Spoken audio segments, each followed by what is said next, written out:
pull the blanket a little closer tonight. Let the room grow quiet around you. If there is a light on somewhere nearby, let it dim in your mind. Let it soften into something older, something warmer, something that flickers rather than glows. Tonight, the world outside your window does not matter quite so much. Tonight, there is another world waiting for you, one that is 5 centuries gone, and yet in the strangest ways, closer than you might expect. It is a world of mud and candlelight, of heavy cloaks and cold stone floors, of seasons that meant life or death rather than a matter of weather.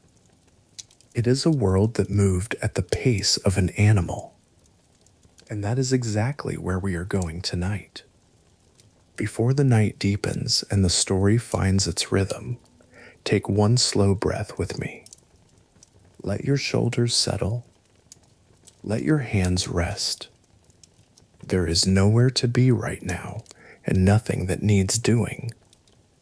Just this voice and the world we are about to enter together. Because here is what most people have never been told about the Middle Ages. When we picture that world, and we all have a picture of it somewhere in the back of our minds, we tend to imagine people at the center of the frame. Kings on thrones, knights on horses, priests at altars, merchants at stalls, peasants bent over fields. We imagine a human world, organized by human hands, driven by human ambition, recorded by human memory. And that is not wrong exactly, but it is profoundly incomplete. Because living inside that world, woven into every layer of it, the highest and the lowest, the sacred and the ordinary, the powerful and the desperately poor, were animals. Not in the background, not as scenery, not as the kind of quiet peripheral presence we might imagine when we think of a farm or a stable. Animals were at the center of medieval life in ways that modern life has made almost impossible to understand. They were workers and status symbols. They were legal entities and spiritual messengers. They were companions in grief and instruments of war. They appeared in court not as evidence, but as defendants. They were buried with prayers. They were given names and wills, recorded in parish documents, mourned in letters that survive to this day. A medieval nobleman would have known his hawk's personality as well as he knew his closest advisors. A medieval peasant woman would have known whether her ox had a good day in the field, the way a modern person might check in with a family member at the end of the evening. A monk in a cold Irish scriptorium would pause his work, look over at the small white cat sleeping beside his inkpot, and reach not for theology but for poetry, to describe in tender and startlingly personal words the quiet companionship of a creature who asked for nothing and gave everything. This is the world we are entering tonight. And here is the hidden truth at the heart of it. We have always told the story of the Middle Ages as a story about what divided people from one another. Class and rank, faith and heresy, the castle and the field, the cloistered and the free. But animals crossed every one of those boundaries. The same species, the dog, the cat, the ox, the hawk, moved through every level of medieval society. They appeared in royal bedchambers and in peasant cottages. They were named in the wills of countesses and in the complaints of village headmen. They sat inside theological debates and inside folk superstitions that had nothing to do with theology at all. If you want to understand what medieval life actually felt like from the inside, not what it looked like from above, but what it felt like to live it day by day, season by season, then you need to understand the animals. Because the animals were not separate from medieval life. They were the texture of it. They were the smell of it. They were the sound of it, early in the morning, before any human voice had spoken. And when we look at them closely, when we really look, past the history book summaries and the museum displays, what we find is something genuinely surprising. We find that the way medieval people understood animals tells us everything about the way they understood themselves. Their fear, their tenderness, their need for order, for meaning, for something to trust. The way a hawk on a glove told the whole world, without a single spoken word, exactly who its owner was and how much power they held. The way a pig in a courtroom, dressed reportedly in human clothes, standing before a judge, was not a joke, but a deeply serious attempt to impose moral order on a world that felt dangerously close to chaos. The way a dog lying on a stone tomb, carved by a mason who had probably never met the person buried beneath, told every visitor to that church for centuries afterward, this person was loyal, was loved, was worthy of remembrance. Tonight, we are going to spend time with 4 animals: the ox, the hawk, the cat, the dog.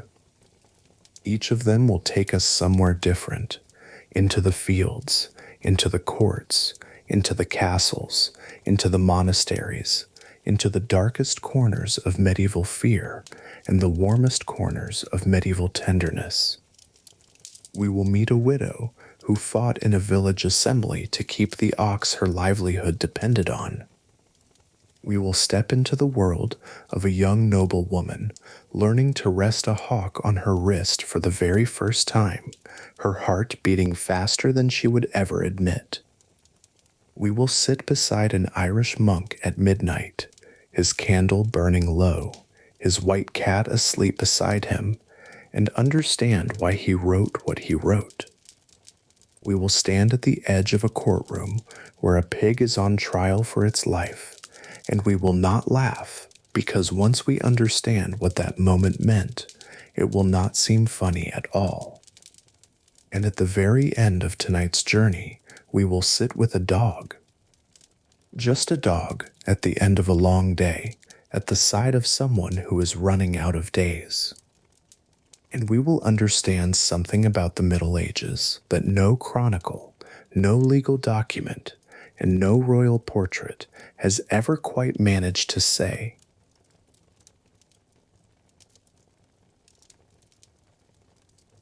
If this is the kind of journey that calls to you, slow, quiet, full of hidden history, and the human stories that official records almost always leave out, then stay with Dreamy Ages and let tonight be the first of many.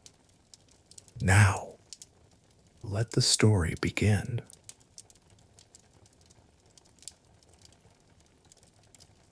It begins before sunrise. It begins in a sound. Not a bell, not a voice, not the creak of a door. It begins with the low, patient breathing of an animal in the dark.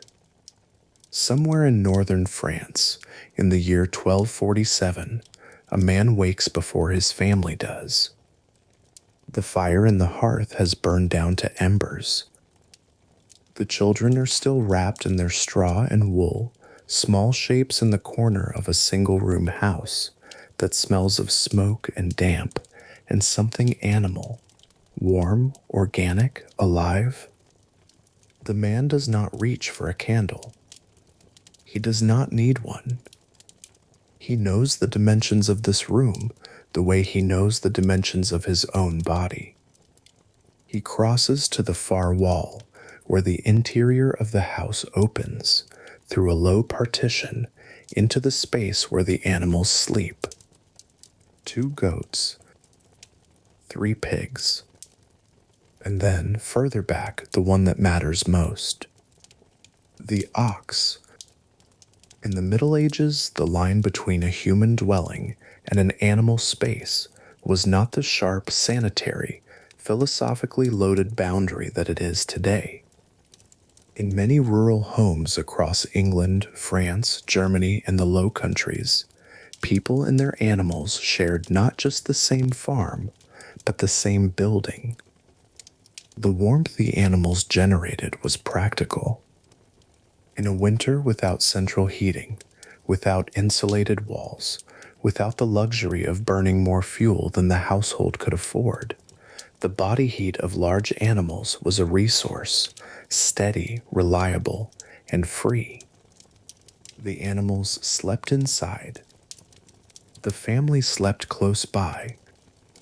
And in the morning, before anything else, before prayers, before food, before the children stirred, the farmer checked on the ox.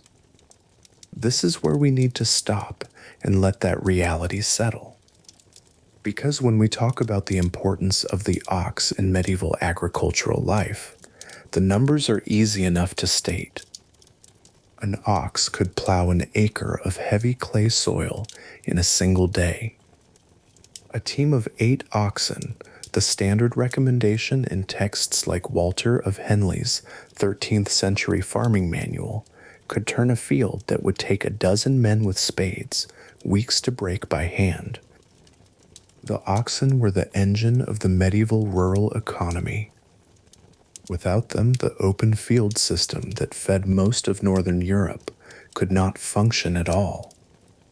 But the numbers do not quite capture what it meant, in a felt and personal way, to depend on an animal that completely. It meant that the ox's health was your health. Its injury was your disaster. Its death was something close to a catastrophe, not metaphorically, but materially, measurably, in terms of your family's ability to eat through the following winter. Medieval farming communities understood this, and they built systems around it. In the open field villages of England and France, oxen were often held communally. A single farmer might own 1 ox, or 2, or none at all. To assemble a full plow team, neighbors pooled their animals, a practice that created webs of obligation and trust and resentment and dependency that ran through village life like underground water. If you contributed 2 oxen to the team, you got more plowing done on your strips. If you had none, you contributed labor instead, walking the furrows, guiding the plow, clearing the stones. And if a neighbor's ox fell sick in the middle of planting season, everyone felt it. This interdependence was so complete, so embedded in the fabric of daily survival, that the ox appears not just in farming records, but in legal ones. English manorial court records from the 13th and 14th centuries are full of disputes involving oxen. Who owned which animal? Whether a particular ox had been properly returned after a season of communal work. Whether the death of an ox in someone else's care constituted negligence. These were not trivial arguments. They were existential ones, argued with the kind of intensity we might reserve today for disputes over property or livelihood, because that is exactly what they were. The ox was property and livelihood both. It was, in many documented cases, named. Medieval farming accounts are scattered with animals who carry names: Brun, Morel, Dun, names that translate roughly to colors and textures, the brown one, the dark one, the gray one. Simple names, practical names, but names nonetheless. And a named animal is an animal that has crossed a threshold. It is no longer entirely object. It is not quite person. It exists in that intimate middle ground that medieval people inhabited with their animals in ways that are difficult for the modern world to replicate, because for most of us, the animal and the machine no longer share the same category, and for a medieval farmer, they absolutely did. There is a document from a Suffolk manor court dated 1291 in which a widow named Edith brings a complaint against her neighbor Robert.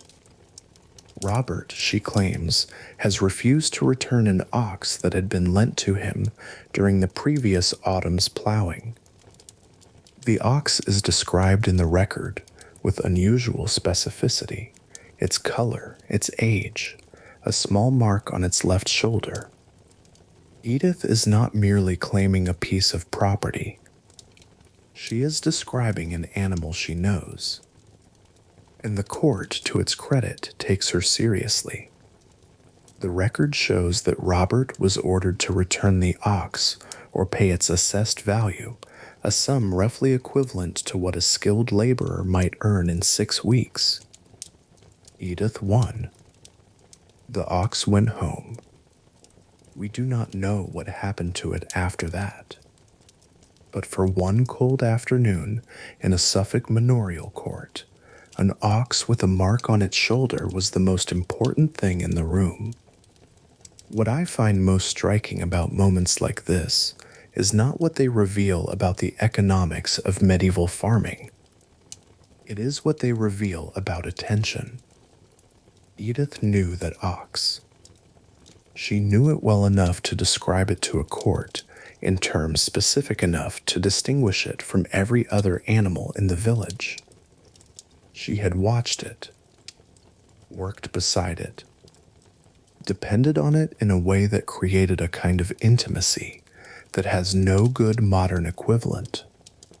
We do not have a word in contemporary English for the relationship between a medieval farmer and the animal that made their survival possible. We have livestock, which is a word about ownership and commerce. We have pet, which is a word about affection and domesticity. Neither one fits. What medieval people had with their working animals was something older than both of those categories. It was a partnership forged in necessity and sustained by proximity. And in the case of the ox, heavy, patient, slow, powerful, it was a partnership that shaped not just individual lives, but the physical landscape of medieval Europe. The field patterns that can still be seen in parts of England, those long, slightly curved strips that look, from above, like the ribs of a great sleeping animal, were shaped by the ox's turning radius. The curve at the end of each strip, the subtle arc that a strip field makes as it approaches the headland, exists because a team of 8 oxen needed a certain amount of space to turn around. The landscape itself remembers the animal. Long after the last ox has been replaced by the horse, and the horse by the tractor, and the tractor by the satellite-guided machine, the shape of the field still carries the memory of the animal that first broke it. And that is where we need to follow the story next. Because if the ox was the foundation of medieval life, the weight-bearing creature on which everything else rested, then just a few miles away, in a world that looked entirely different, another animal was doing something altogether more rarefied. It was not plowing a field. It was not feeding a family. It was sitting on a gloved fist, hooded and still, waiting to be released. And its presence said more about its owner than almost anything else that owner could possibly display. But before we follow that thread into an altogether different world, let us stay here a little longer. Because there is something else that the ox teaches us, something that goes beyond economics, beyond legal records, beyond the shape of a field. It has to do with time. The pace of ox-drawn plowing is roughly 2 miles an hour. That is the speed at which medieval agriculture moved. 2 miles an hour, through heavy soil in all weathers, across a landscape that had no internal combustion engine, no synthetic fertilizer, no GPS-guided row spacing. 2 miles an hour was the rhythm of the medieval rural year. And when you live at that pace, when the speed of your most important work is set by the stride of a large animal walking steadily through a field, your relationship to time becomes something very different from what modern life allows. You cannot rush the ox. The ox does not respond to urgency. It responds to steadiness, to the consistency of the furrow, to the particular quality of the plowman's voice, because medieval plowmen talked to their oxen. This is not a romantic embellishment. It is documented in farming manuals and in literary sources alike. Walter of Henley, writing in the 13th century on the management of a well-run estate, advises that a plowman should be gentle with his animals, should not drive them with cruelty, should understand that a calm and steady animal plows better than a frightened one. The Seneschalcy, another medieval agricultural text, goes further, suggesting that the ideal plowman is one who knows each animal's temperament individually, who understands, from long observation, which ox tires on the left side first, which one pulls harder uphill, which one needs a slightly wider line at the furrow's end. This is not the language of machinery. This is the language of relationship. And it suggests something about the inner life of medieval agricultural work that we rarely pause to consider. A plowman who spent the better part of his waking year in the company of 8 oxen, walking behind them, speaking to them, reading their bodies the way a skilled reader reads a page. That plowman developed a kind of knowledge that was bodily, intimate, and entirely specific to those particular animals. He knew them, not in the way we might know a favorite book or a familiar landscape, in a way that had texture and smell and sound to it. The particular lowing of the ox that meant it was tired, the way its ears moved when something unsettled it, the way its breathing changed in the cold morning versus the warmth of late afternoon. Let us sit with that for a moment. Let us imagine not the general plowman of a history textbook, but one specific man. Call him Thomas, because that was among the most common names in 13th century England. Thomas is 43 years old, which in the context of medieval rural life means he has already outlived a significant portion of his peers. He has been plowing since he was old enough to walk beside the team and keep them on the line.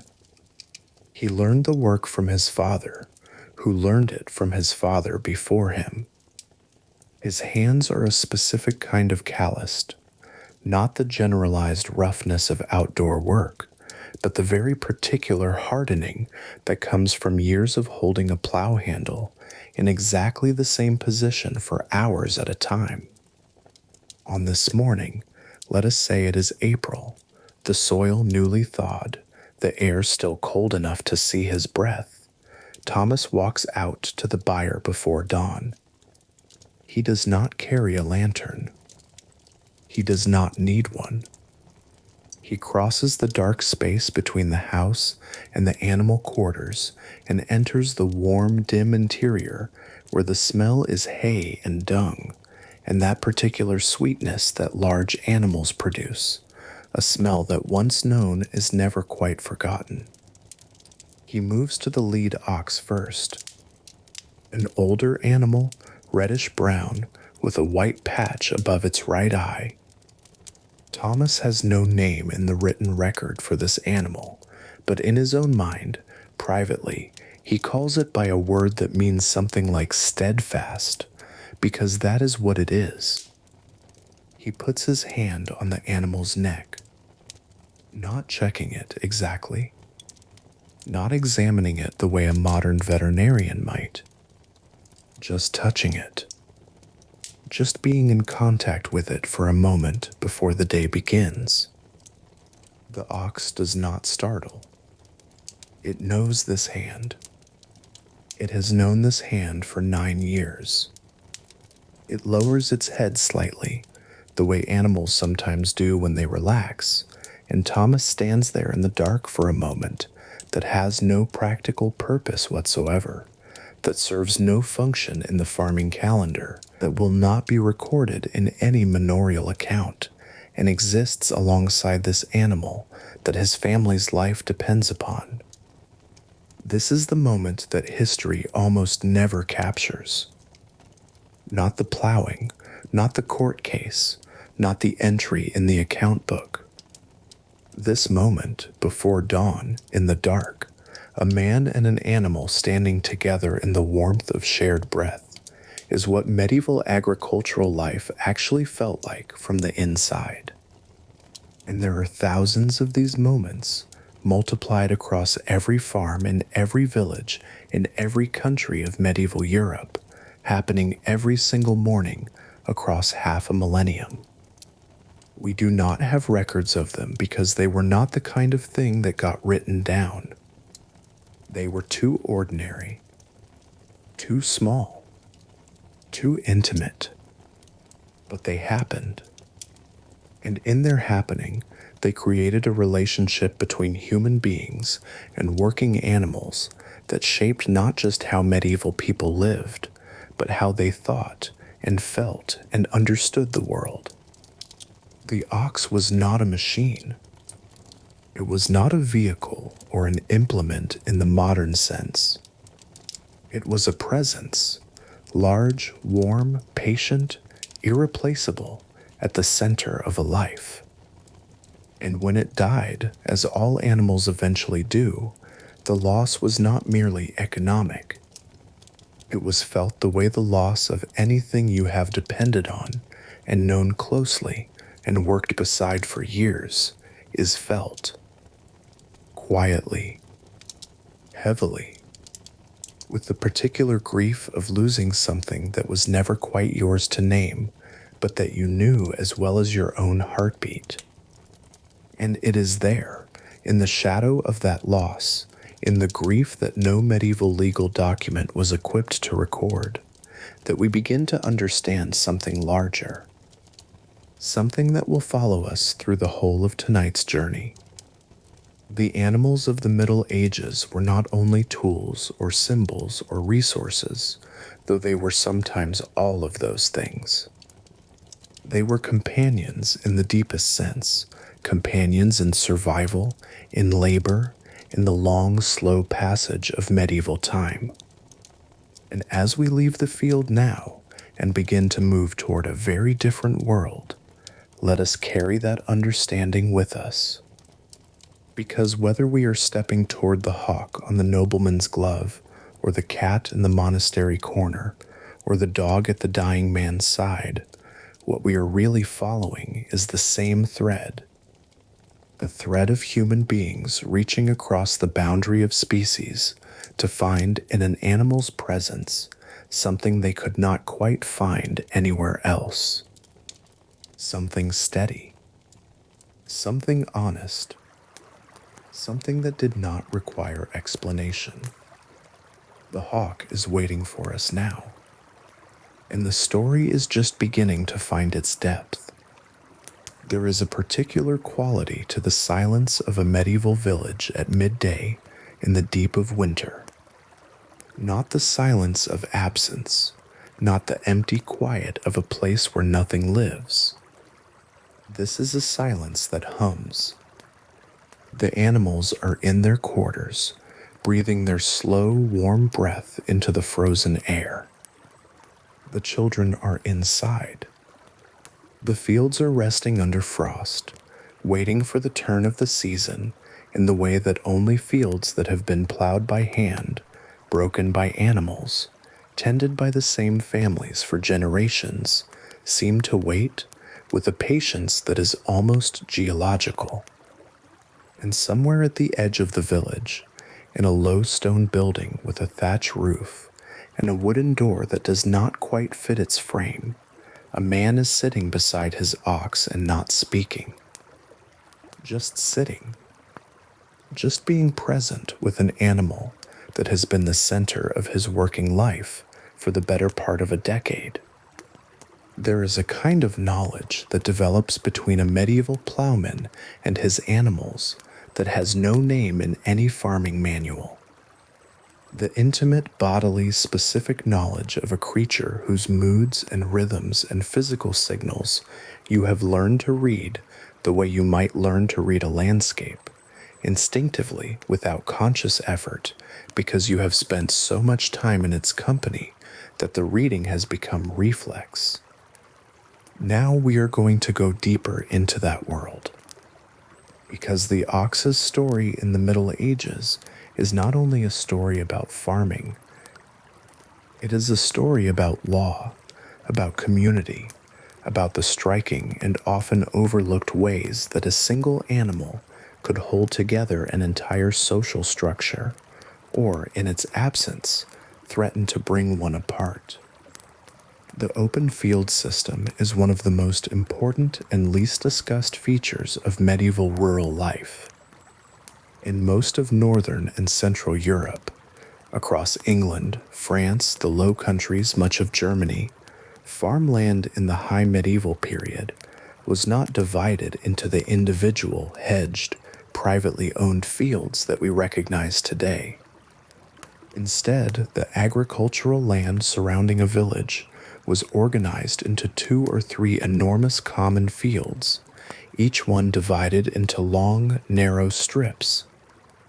Individual families held strips scattered across these fields, not a single compact block, but dozens of strips interleaved with strips belonging to their neighbors. The system looks, at first glance, enormously inefficient. And by the standards of later enclosure-era farming, it was.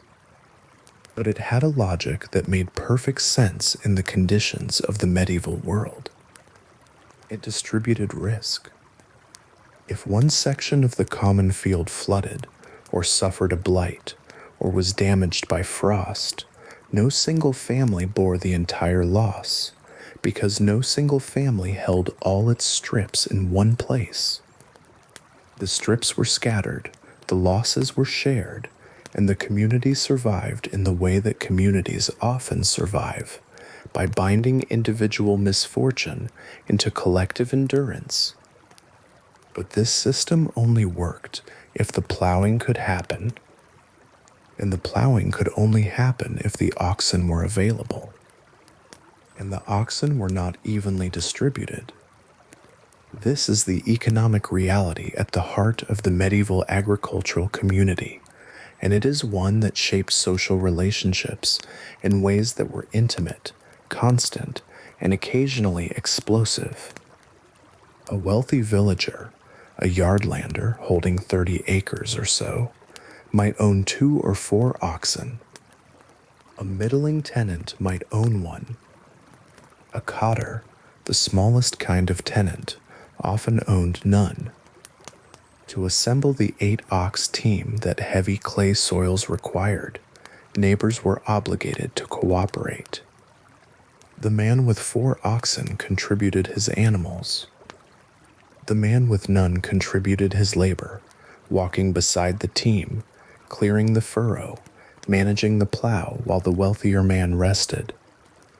The resulting plow team was a daily negotiation, a living document of who owed what to whom, of old debts and new obligations, and the accumulated weight of years of mutual dependence.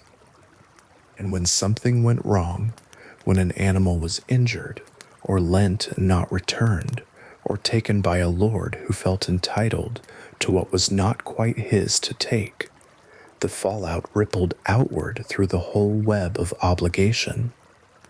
The manorial court records of 13th and 14th century England are, among other things, a rich archive of ox-related conflict.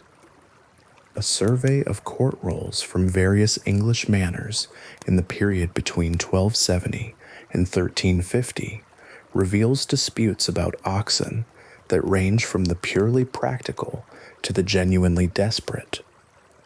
There are cases of oxen stolen outright, taken in the night, driven to a neighboring village, sold before the owner could pursue.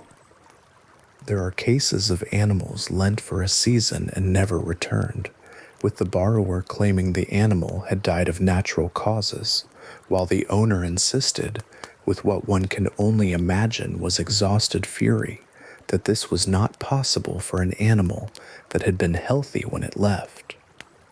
There are cases of oxen taken by lords as Harriet, the feudal death tax that required a tenant's best animal to be surrendered to the lord upon the tenant's death, and then contested by widows who argued with varying degrees of success that the animal taken was not the best one, or that it had already been pledged to a creditor, or that its loss would make it impossible for the family to work the land they owed rent on. These last cases are among the most affecting in all of medieval social history, because what they reveal is a woman, and it is almost always a woman, widowed and suddenly responsible for a family and a farm she may have managed in practice for years, but now must manage alone without a husband's legal standing, standing before a manorial court and making an argument about an animal that is, at one and the same time, a legal property dispute and a fight for survival. The woman who comes to mind most vividly in this context does not have a name in any surviving record, but she exists, or someone very like her existed, in the pattern of cases that the records preserve. She is, let us say, in her late 30s. Her husband has died of a fever in October, 2 weeks before the Michaelmas court. She has 4 children, the oldest of whom is 12, and old enough to help with the lighter work, but not yet strong enough to manage a plow team. She has a small house, 2 strips in the common field, a few chickens, a pig, and an ox. 1 ox?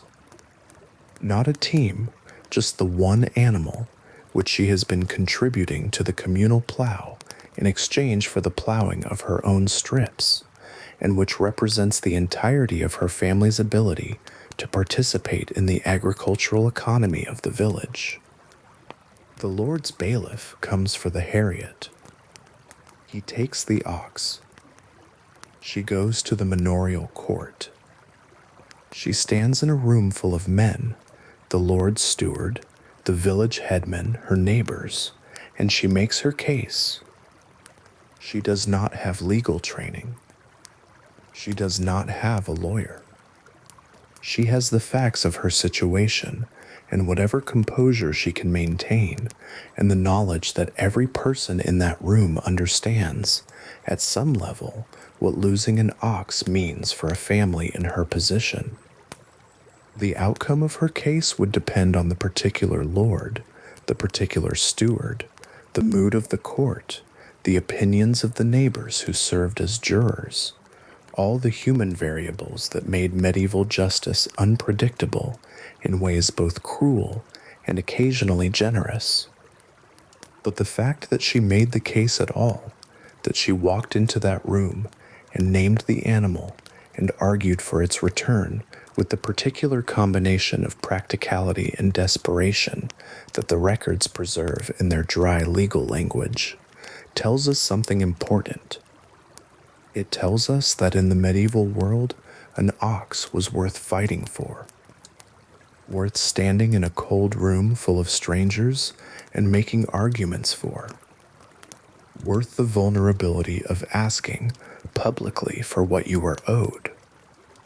And underneath all of that, in the space the legal record cannot quite reach, it tells us something about the relationship between that woman and that animal, about the specific, embodied daily intimacy of depending on something entirely, and knowing that dependency and feeling the loss of it, not just as an economic fact, but as a personal one.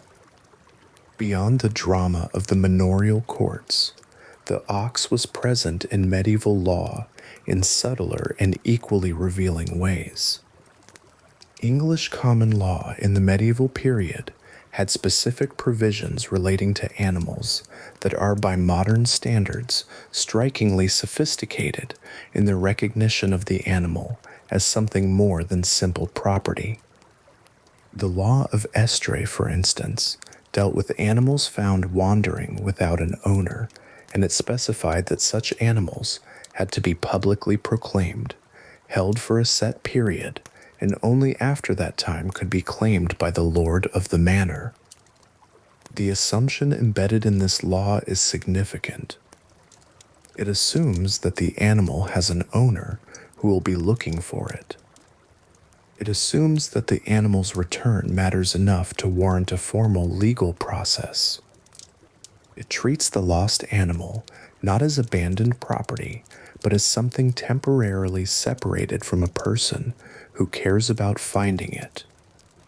The law of villenage, the legal status of unfree peasants, recognized the ox as the defining element of agricultural capacity. When legal texts described what it meant to be a viable villein tenant, to be capable of fulfilling the agricultural obligations that came with holding land, they described it in terms of plow teams and oxen, not in terms of abstract capacity or willing labor. You were a functioning tenant if you had the animals to function. Your legal and economic standing, in the most practical sense, was measured in cattle. And when the Black Death came in 1348 and 1349 and killed between a third and a half of the population of England in less than 2 years, one of the most immediate and devastating secondary effects was the collapse of the communal plow team system. With so many people dead, the carefully assembled networks of ox-sharing obligation fell apart. Animals wandered without owners. Plow teams could not be assembled. Fields that had been plowed continuously for 300 years went unbroken.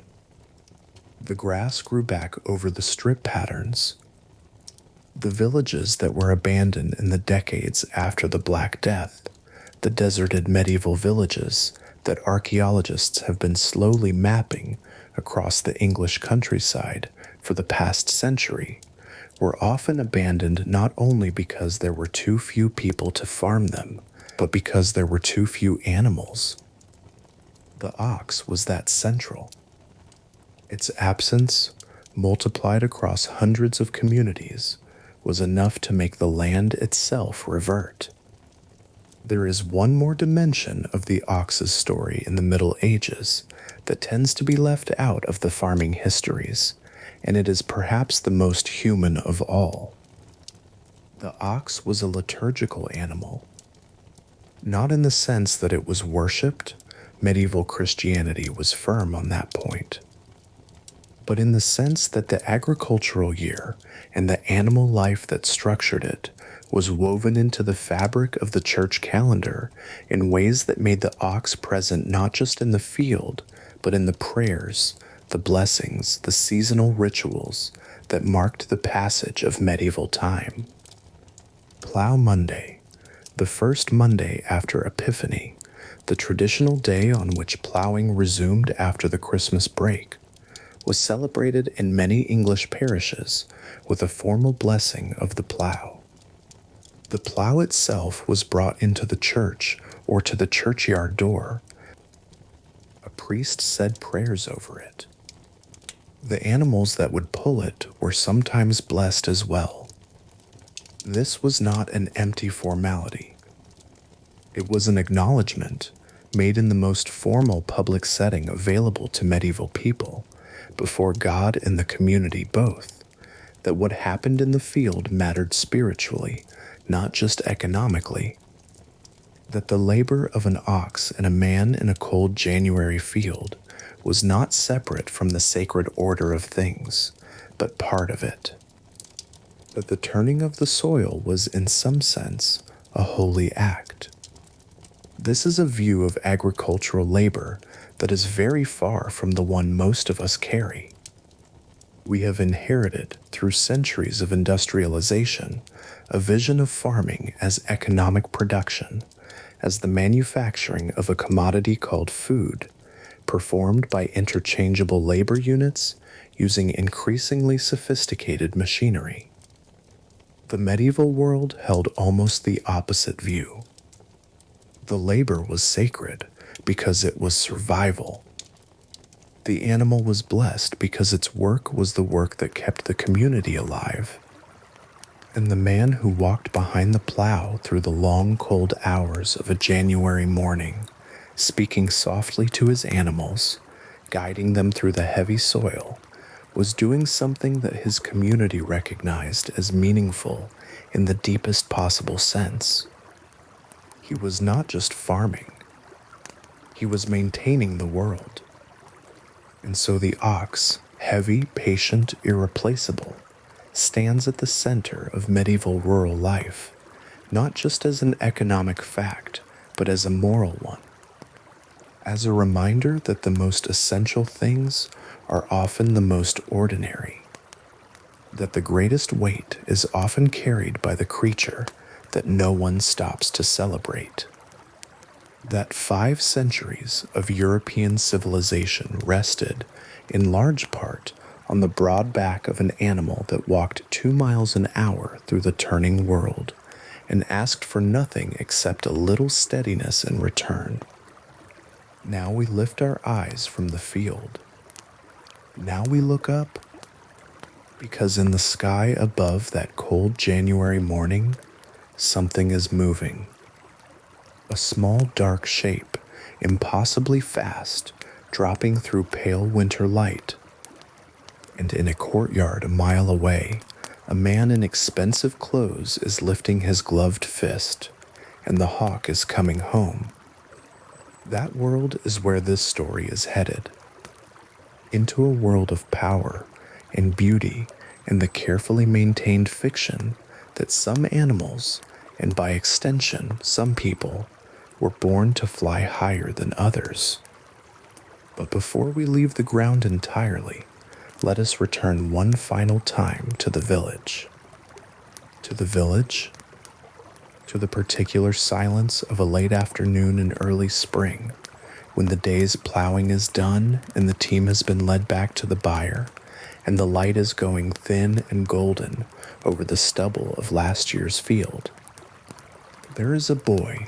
He is perhaps 9 years old, the age at which children in medieval farming communities began to be given real work, not play work, but genuine agricultural responsibility, and he is standing at the entrance to the byre with a bucket of water. He is supposed to set the bucket down and leave. That is what he has been told to do. But he lingers. He lingers because there is an ox inside, the older one, the reddish one with the white mark above its eye, that has been favoring its left foreleg since this morning, and he noticed, and he said so to his father, and his father told him not to worry, but he is worrying anyway. He goes inside. The byre is warm after the cold of the yard, warm in that particular way that large animals create, a warmth that is not the dry heat of a fire, but something damper and more alive, something that smells of straw and grain, and the specific animal smell that is neither pleasant nor unpleasant, but always present, the way weather is present. He sets the bucket down in front of the older ox and watches while it drinks. He watches the way it shifts its weight. He watches the way it places its left foot, carefully, not refusing to put weight on it, but careful. He is 9 years old. He has no medical training. He does not know the word for whatever is wrong with the animal's foot. But he knows this animal. He has been around it since he was old enough to walk. He knows the way it drinks when it is comfortable and the way it drinks when something is not right. And so he stays. He stays long past when he was supposed to leave. He stays until the light outside has faded entirely and the byre is lit only by the small glow from the house across the yard, and the ox has finished drinking and turned its great head toward him in the dim light, and he is, in this moment, entirely present, simply keeping company. That boy is not recorded anywhere. His name is lost, if it was ever written down at all, which it almost certainly was not, because boys who tended oxen in 13th century English villages were not the kind of people whose names made it into records. But he was real, or someone exactly like him was real, in every village across medieval Europe, generation after generation, for as long as anyone could remember.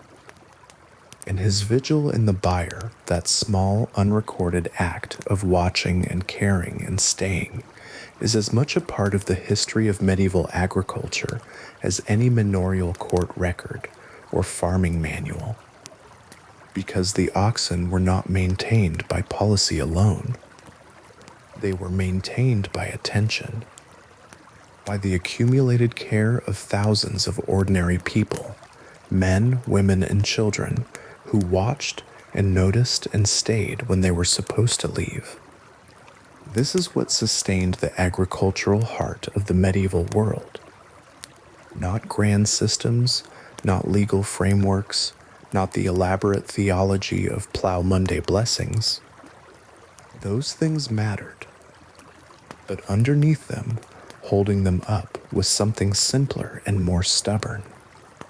It was the willingness of ordinary people to pay close attention to the animals in their care, to know them not as abstract units of agricultural capacity, but as individual creatures with specific bodies, specific habits, specific vulnerabilities, to stay a little longer in the cold, to check one more time before sleep, to let the distinction between working and caring, between what was required and what was given freely, become so blurred as to be meaningless. That is the hidden labor at the center of the medieval agricultural world. Not the plowing, not the courts, not the blessed plow on Plough Monday, but the 10,000 small acts of attention, daily, seasonal, lifelong, that kept the animals alive and capable, and through them kept the community alive and capable. And it is perhaps the aspect of medieval farming life that requires the most effort on our part to see clearly.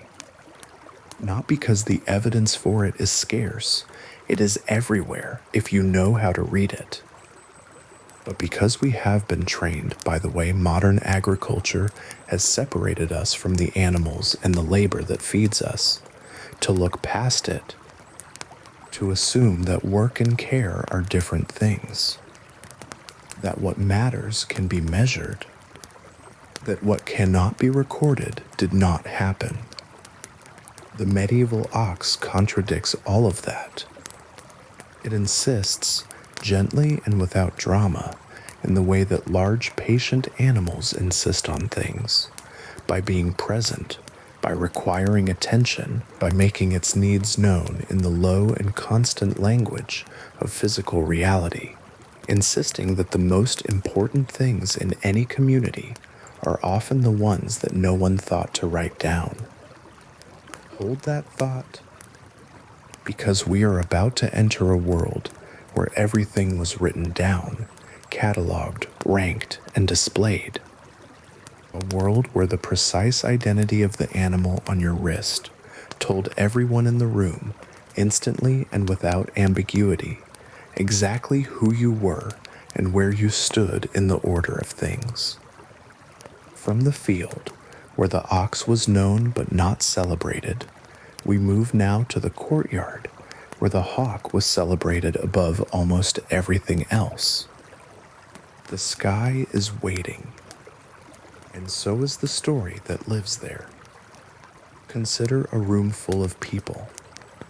It is a great hall, somewhere in England, in the early 14th century, the kind of hall that exists in 100 castles and manor houses across the country, with its high timber roof and its long trestle tables, and the smell of wood smoke and candle wax, and the particular human density of a gathering that has been fed and is now entirely present with itself. There are lords here, and their wives, and their household knights, and their guests. There are servants moving along the edges of the room. There is music, somewhere, a lute, possibly a fiddle, something soft and continuous in the background. And before anyone has spoken a word, before any introduction has been made, before any declaration of rank or wealth or allegiance has been offered, you already know. You already know who matters most in this room. Not because of the clothes, though the clothes are telling. Not because of the position at the table, though that too speaks volumes. You know because of what some of these people are carrying. On certain wrists, there is a bird. Hooded, still, impossibly composed, a hawk sitting on a leather glove, as if it has always been there, as if it belongs there the way a ring belongs on a finger, as if the human wrist and the bird's talons were designed for each other from the beginning of things. And in the grammar of medieval power, that is almost exactly what they were. Falconry is one of the oldest human relationships with a wild animal, older in practice than the medieval period by thousands of years, with origins in Central Asia that predate the Roman Empire. But in the medieval world, particularly in Europe between roughly the 9th and 15th centuries, it underwent a transformation that turned it into something it had never quite been before. It became a language, a precise, codified, hierarchically structured language of status, in which the species of bird you carried communicated your rank with a specificity that no spoken declaration could match. The most famous articulation of this language appears in the Book of St. Albans, printed in 1486, but drawing on a tradition of manuscript treatises that extends back centuries before that. The hierarchy it describes is worth letting settle in your mind slowly, because it is one of the most striking documents of medieval class consciousness that exists. An eagle, it states, belongs to an emperor. A gerfalcon, the largest and rarest of the true falcons, pale and fast and extraordinarily difficult to train, belongs to a king. A peregrine falcon belongs to a prince. A saker falcon to a knight. A lanner to a squire. A merlin to a lady. A hobby to a young man. A goshawk to a yeoman. A sparrowhawk to a priest. A kestrel to a knave, that is, to a servant, to a man of no particular standing. Read that list again and notice what it is doing. It is not merely ranking birds by size or rarity, though size and rarity matter. It is mapping the entire social order of medieval Europe onto a taxonomy of feathers. It is saying that the natural world and the human world are organized by the same principles, that the hierarchy of the hall is not a human invention, but a reflection of a deeper God-given order, in which everything has its proper place, and in which the proper place of a king is to carry the rarest and most powerful bird. This was not a metaphor that medieval people applied loosely. It was a claim they took with complete seriousness, and the consequences of violating it, of carrying a bird above your station, of presuming to the gerfalcon when you were only a knight, were real. Sumptuary laws in several European countries attempted to regulate the birds that different social classes could keep. The claim that a man's hawk told you who he was not decorative. It was constitutional. But here is what the Book of St. Albans does not quite prepare you for, and what becomes apparent the moment you move from the codified hierarchy to the actual practice of medieval falconry. The relationship between a falconer and a hawk was not a relationship of simple dominance. It could not be. A hawk is not a dog. It does not attach to humans through the evolved social bonding that makes dogs so trainable, so eager to please, so willing to take instruction from a creature that is not their own kind. A hawk is a wild animal. Its instincts are the instincts of a predator that has no evolutionary reason to cooperate with a human being. Training a hawk, the process called manning, in the specialized vocabulary of medieval falconry, required not force, not dominance, but something much more subtle. It required the systematic, patient dismantling of the hawk's fear. The newly captured hawk was kept awake initially for long periods, not as cruelty, but as a technique for lowering its defenses, for creating a state of exhausted receptivity in which human presence could begin to seem less threatening. The falconer carried it constantly, ate with it on the fist, spoke to it, let it grow accustomed to the sounds and smells of human life, to the weight of a hand beneath its feet, to the cadence and warmth of a human voice. This process could take weeks. It required an attention so sustained, so precise, so consistently attuned to the animal's responses, that it was in every meaningful sense an act of extended intimacy. The medieval falconry manuals, and there are many of them, in Latin and in French and in English, in Arabic and in German, because falconry was practiced across an enormous geographic range, are among the most psychologically sophisticated animal training texts produced before the modern period. They discuss the hawk's temperament with a nuance that would not be out of place in a contemporary animal behavior study. They distinguish between birds that are bold and birds that are cautious, between birds that learn quickly and birds that require more time, between birds that bond well to a single handler and birds that remain, always, a little beyond reach. The Emperor Frederick II of Hohenstaufen, writing in the 13th century, produced a treatise called De Arte Venandi cum Avibus, on the art of hunting with birds, that remains one of the most extraordinary scientific documents of the medieval period. Frederick was genuinely, methodically curious about birds in a way that went far beyond what status required. He described the anatomy of flight feathers. He analyzed the differences in hunting techniques between species. He observed, with evident pleasure, the individual personalities of birds he had trained and flown himself. He was, by any reasonable measure, what a modern reader would recognize as an ornithologist, a man who loved birds not as symbols, but as themselves.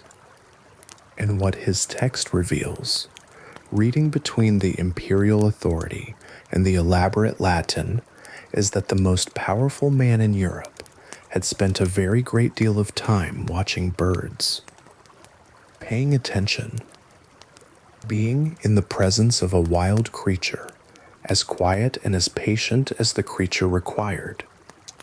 There is a particular moment in the manning process that medieval falconry texts describe with unusual care. It is the moment when the hawk, for the first time, takes food from the falconer's glove without flinching. Not with indifference. A hawk is never indifferent. It is always watching, always calculating the distance between itself and escape. But without the full-bodied recoil that marks the first days of training, when every human movement triggers the hawk's deepest instinct, which is to be gone. The moment when the hawk leans forward and takes the food and stays, that moment is described in the manuals as a kind of threshold. Before it, the hawk is a wild creature being held. After it, the hawk is just beginning to become something else. Not a tame creature, not a pet, but a partner in the specific medieval sense of that word. Someone whose cooperation you have earned through consistency, through patience, through the sustained demonstration that your presence is worth tolerating. The head falconer of a large medieval noble household was one of the most trusted and highly paid members of the domestic staff. His knowledge was specialized in ways that could not be quickly replaced. The birds in his care represented not just financial value, but the social reputation of the lord who owned them, and the quality of that care, the health and performance of the hawks, was visible to every guest and ally who came to the hall. If the lord's birds were thin, or ill-trained, or slow to return, it reflected not just on the falconer, but on the lord himself. The hawk on the fist was always also a statement about the quality of the household behind it. And so the falconer occupied a curious middle position in the medieval social hierarchy. He was a servant. But he was a servant whose expertise no lord could do without, and whose knowledge, accumulated over years of working with individual birds, understanding their personalities, reading their health in the set of their feathers, and the quality of their flight, was a kind of power of its own. Not the power of rank, not the power of land or money or lineage, but the quiet power of knowing something that cannot be bought or inherited, only learned slowly in the long school of sustained attention.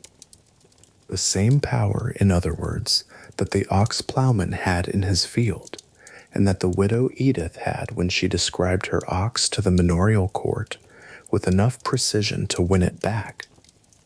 The power of knowing, of paying attention long enough and closely enough that the knowledge becomes yours in a way that nothing can take from you. That thread, the thread of attention as a form of power, runs through the whole of the medieval world's relationship with animals. And we are going to follow it now into a darker room toward a smaller and stranger creature. The status system of medieval falconry has one more dimension that tends to go unremarked in general histories, and it is perhaps the most interesting. Women flew hawks, not occasionally, not as a curious exception, not as a symbolic gesture or a decorative detail. Noble women in medieval Europe were active, skilled, and in some cases accomplished falconers. The Boke of St. Albans assigns a merlin to a lady, a small, fast, fierce little falcon, suitable for hunting small birds, perfectly suited to a woman who was expected to hunt from horseback and to manage her bird with the same easy authority that everything else in her household was managed. And the records suggest that many of them did exactly that. The accounts of medieval noble households include entries for hawks belonging to women. Wills leave hawks specifically to daughters and nieces. Illuminated manuscripts, those exquisite painted books that are among the most beautiful artifacts of the medieval world, show women hawking with a casual competence that suggests this was not remarkable. It was what women of a certain rank did. One of the most striking examples comes from the household accounts of Edward I of England, which record the maintenance of hawks belonging to his queen, Eleanor of Castile. Eleanor did not own hawks in a passive, decorative sense. The accounts record the purchase of equipment for her birds, hoods, jesses, the small bells that were attached to a hawk's legs to help locate it in the field, and the wages of the handlers who trained and maintained them. She was invested in her birds in the specific, practical way of someone who actually flew them. And Eleanor was not unusual in this. Across Europe, from the French court to the courts of the Italian city-states to the Iberian kingdoms, there are records of women engaging with falconry, not as spectators, but as participants, as the person on whose wrist the hawk sat, as the person who made the decision to release and the decision to call back. This matters beyond the merely anecdotal, because falconry in the medieval world was not just a leisure activity. It was a demonstration of mastery, of control, of the ability to manage a wild and powerful creature through patience, knowledge, and the authority that comes from truly, deeply knowing what you are doing. When a noble woman flew her hawk, when she lifted her wrist and released the bird into the sky and then called it back, and it came, folding its wings and dropping toward her out of the open air, she was demonstrating something that the medieval world recognized as power. Quiet power. The power of knowledge and patience rather than force. But power nonetheless. Now let us step away from the records and into a morning. It is late September, somewhere in the south of England, and the light is the pale gold of early autumn, clear and cool and slightly melancholy in the way that September light always is, as if the year already knows what is coming. There is a young woman at the edge of a field. She is perhaps 16, the daughter of a minor lord, and she has been working with the merlin on her wrist for 3 weeks now. She is not alone. Her father's falconer is nearby, and 2 of her attendants are watching from a distance. But in this moment, with the bird on her wrist and the sky open above her, she feels alone in the way that concentration creates its own solitude. The merlin is hooded.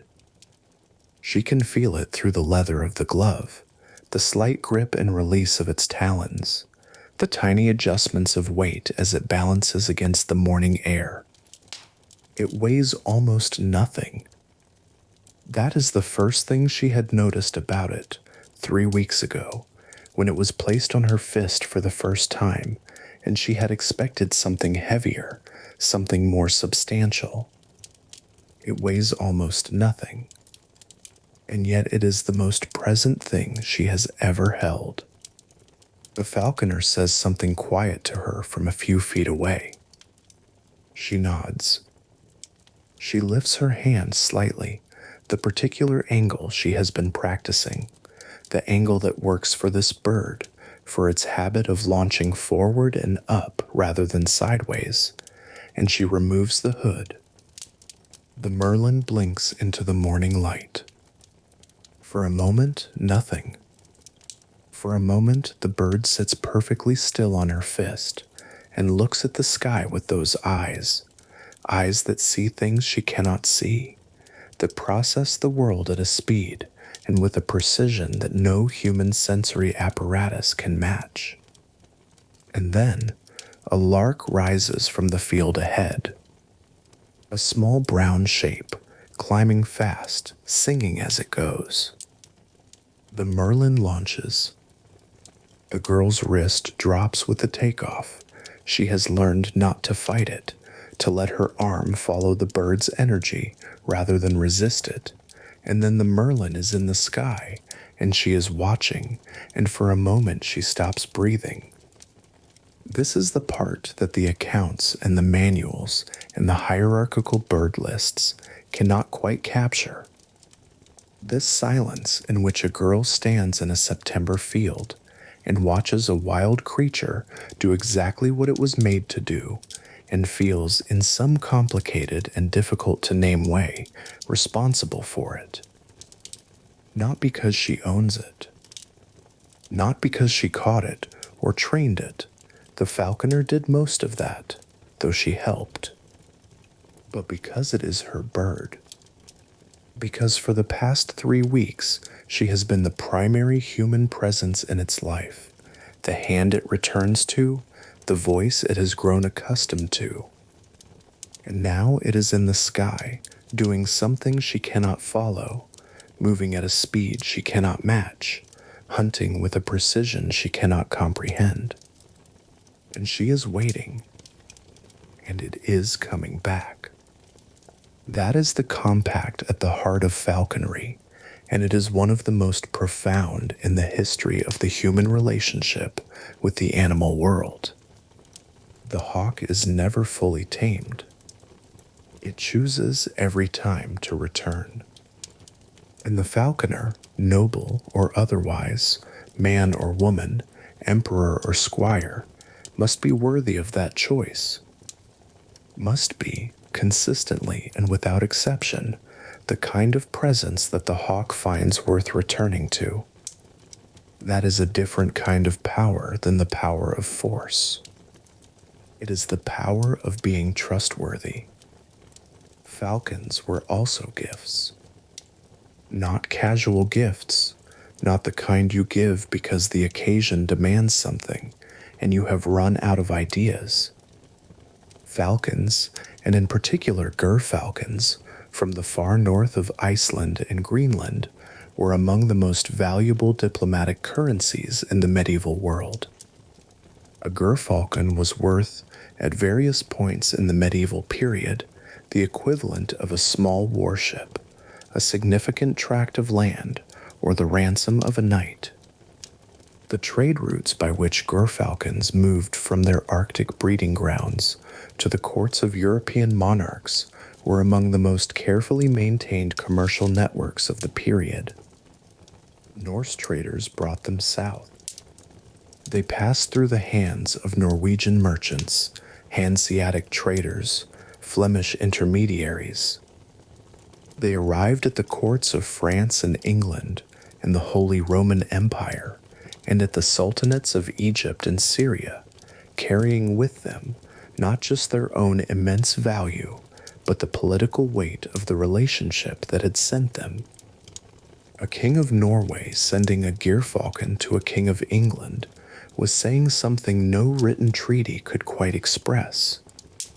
He was saying, I know what you value. I have access to something you cannot easily obtain for yourself. I am the kind of ally who understands the language of the things that matter most to you. The Mamluk sultans of Egypt were particularly enthusiastic recipients. The records of the medieval period show a sustained and warm diplomatic correspondence, conducted partly in gerfalcons and other birds of prey, between the rulers of Egypt and various European powers. A correspondence that crossed religious lines, that persisted through periods of crusading conflict, maintained because both sides recognized that the language of the hawk transcended the language of politics. Or perhaps not transcended it. Perhaps the hawk was not separate from the political relationship, but the very substance of it. The gerfalcon sitting on the sultan's glove was not a symbol of an alliance. It was the alliance given feathers, given flight, given life From the open field and the September sky, we are going somewhere very different now. Somewhere darker and smaller and stranger. We are going inside. We are going to a room where the fire has burned low and the hour is very late, and the only sound is the scratch of a quill on parchment, and somewhere in the corner, the soft rhythmic sound of something sleeping. No bird, no glove, no courtyard or open sky. Just a small room, a candle, and an animal that has been watching human beings for far longer than any hawk. The cat is waiting. And the story it carries is darker and stranger and more human than anything we have found so far tonight. But before we step through that door, pause for a moment in the last of the evening light. The September field is empty now. The merlin is back on its perch in the mews, hooded and still, its bells silent. The young woman has gone inside. And the head falconer, the man who trained this bird, who gave 3 weeks of careful labor to the making of this partnership, is walking back across the yard in the fading light. He does not stop to watch her go. His satisfaction is quieter than that, and more private. He knows what happened in that field. He saw it too. And he knows that what was built there, between a girl and a bird, across the boundary of species, through the patient work of attention, is something that does not easily come apart. There is a poem. It was written sometime in the 9th century, in a monastery on the western edge of the known world, possibly on the island of Reichenau, in what is now southern Germany, possibly in Ireland, possibly somewhere in between, by a monk who was copying a manuscript in Latin and who paused at some point in that long, still night and wrote something else entirely. He wrote about his cat. The poem is in Old Irish, and it is called, after the cat's name, Pengur Ban, White Pengur. It is 8 stanzas long. It is, in its simplicity and its precision and its quality of quiet attention, one of the most beautiful things written in the Middle Ages. The monk describes himself at his desk, pursuing meaning through the words on the page before him. He describes his cat a few feet away, pursuing mice through the corners of the room. And he draws, gently and without grandiosity, a parallel between what he is doing and what the cat is doing. Both of them, he suggests, are hunters. Both of them are entirely absorbed in their work.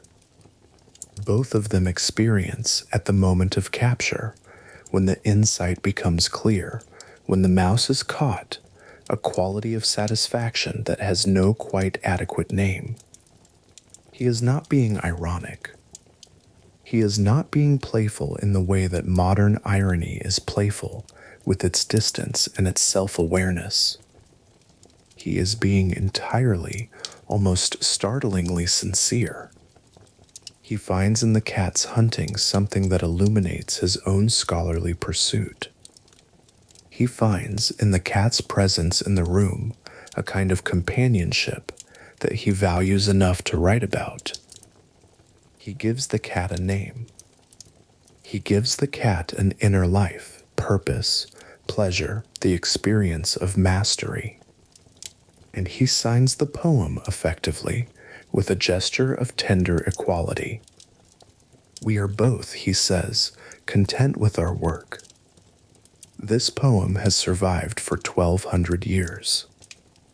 It has outlasted the monastery where it was written, the manuscript it was found in, the political entities that governed that part of the world, the language in which it was originally composed, because the language of Old Irish is not the Irish of today and requires specialists to read.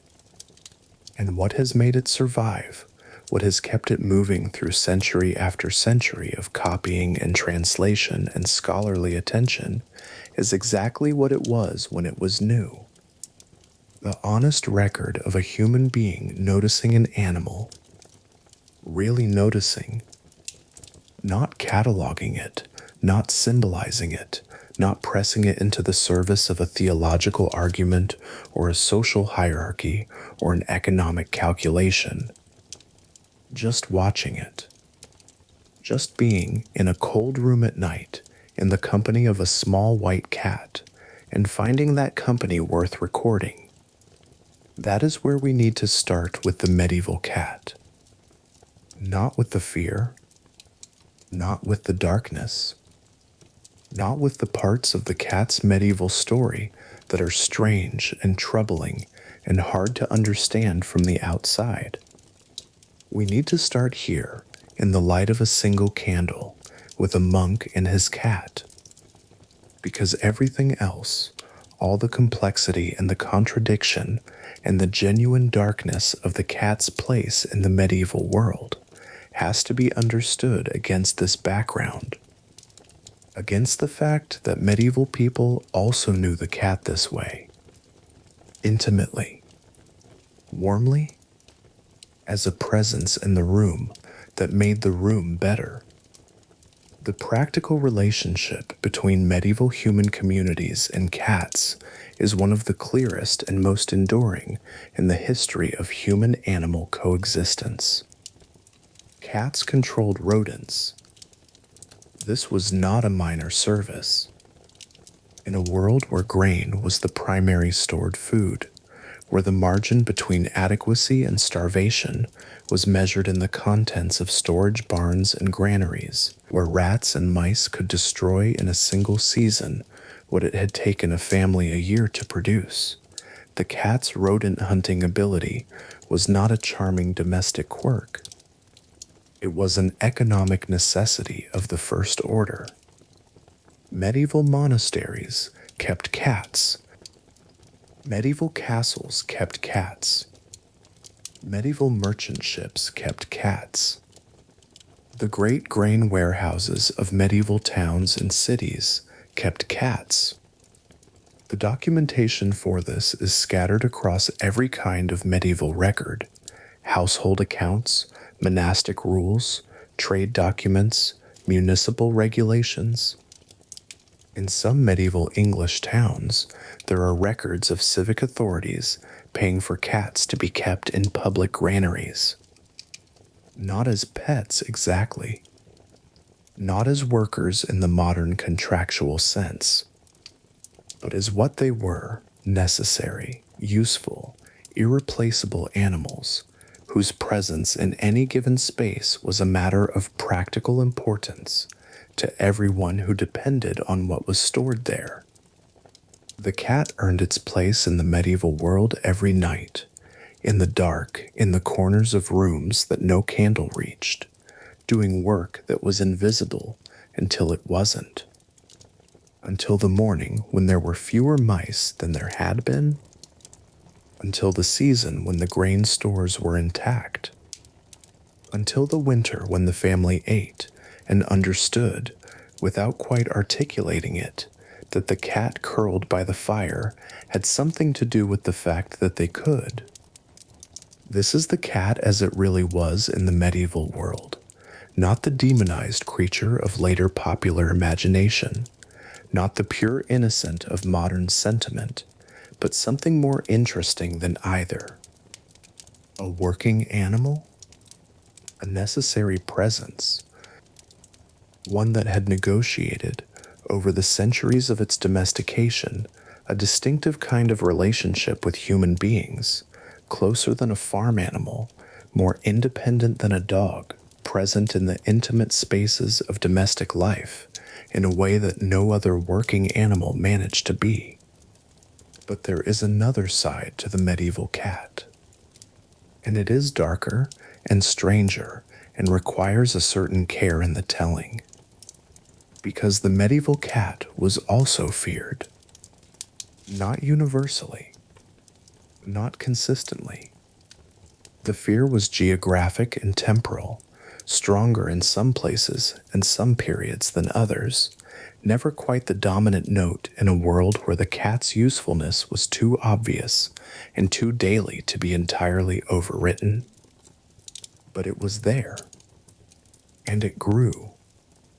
The association between cats, particularly black cats, particularly female cats, particularly cats kept by old women living alone, and the diabolical, the heretical, and the witchy was not an invention of the later witch trial period, though it reached its most horrifying expression there. It had roots in the medieval period itself, in a tangle of theological anxiety, folk belief, and the specific vulnerability of certain categories of people to accusation. The heresy manuals of the 12th and 13th centuries, texts produced by Dominican inquisitors and concerned churchmen to document and combat what they saw as the spread of false belief, began, in this period, to include descriptions of heretical gatherings in which the devil appeared in the form of a cat. The accounts vary in their details, but the recurring image is of a ceremony conducted in darkness, in which participants venerate a cat. These accounts were almost certainly not accurate descriptions of anything that actually happened. They were the products of an anxious imagination, an imagination that was looking for the shape of evil in the world and finding it, inevitably, in the places and creatures that were already slightly outside the categories. The cat was nocturnal. It moved in the dark. It had eyes that caught the light in unsettling ways. It was associated with women, with the domestic, the household, the space that was not quite under official male and ecclesiastical control. It was not fully tamed. It came and went on its own terms. All of these things, in the specific context of 12th and 13th century theological anxiety, could be made to seem suspicious, and they were. The result was not a simple, continuous persecution of cats. The history is more complicated and more geographically varied than that. But it produced, in certain times and certain places, genuine violence. The most cited example is the tradition of Katten Woensdag, Cat Wednesday, in the city of Ypres in what is now Belgium. On the last day of the Ypres cloth market, cats were thrown from the top of the city's cloth hall. The practice is documented from the medieval period, though its precise origins and the theological significance attached to it varied over time. It is a deeply uncomfortable thing to read about, and it requires a certain historical honesty to hold alongside the poem about Panger Ban without resolving the contradiction, because the contradiction does not resolve. Medieval people both loved cats and feared them. Both kept them close and projected onto them the shape of their deepest anxieties.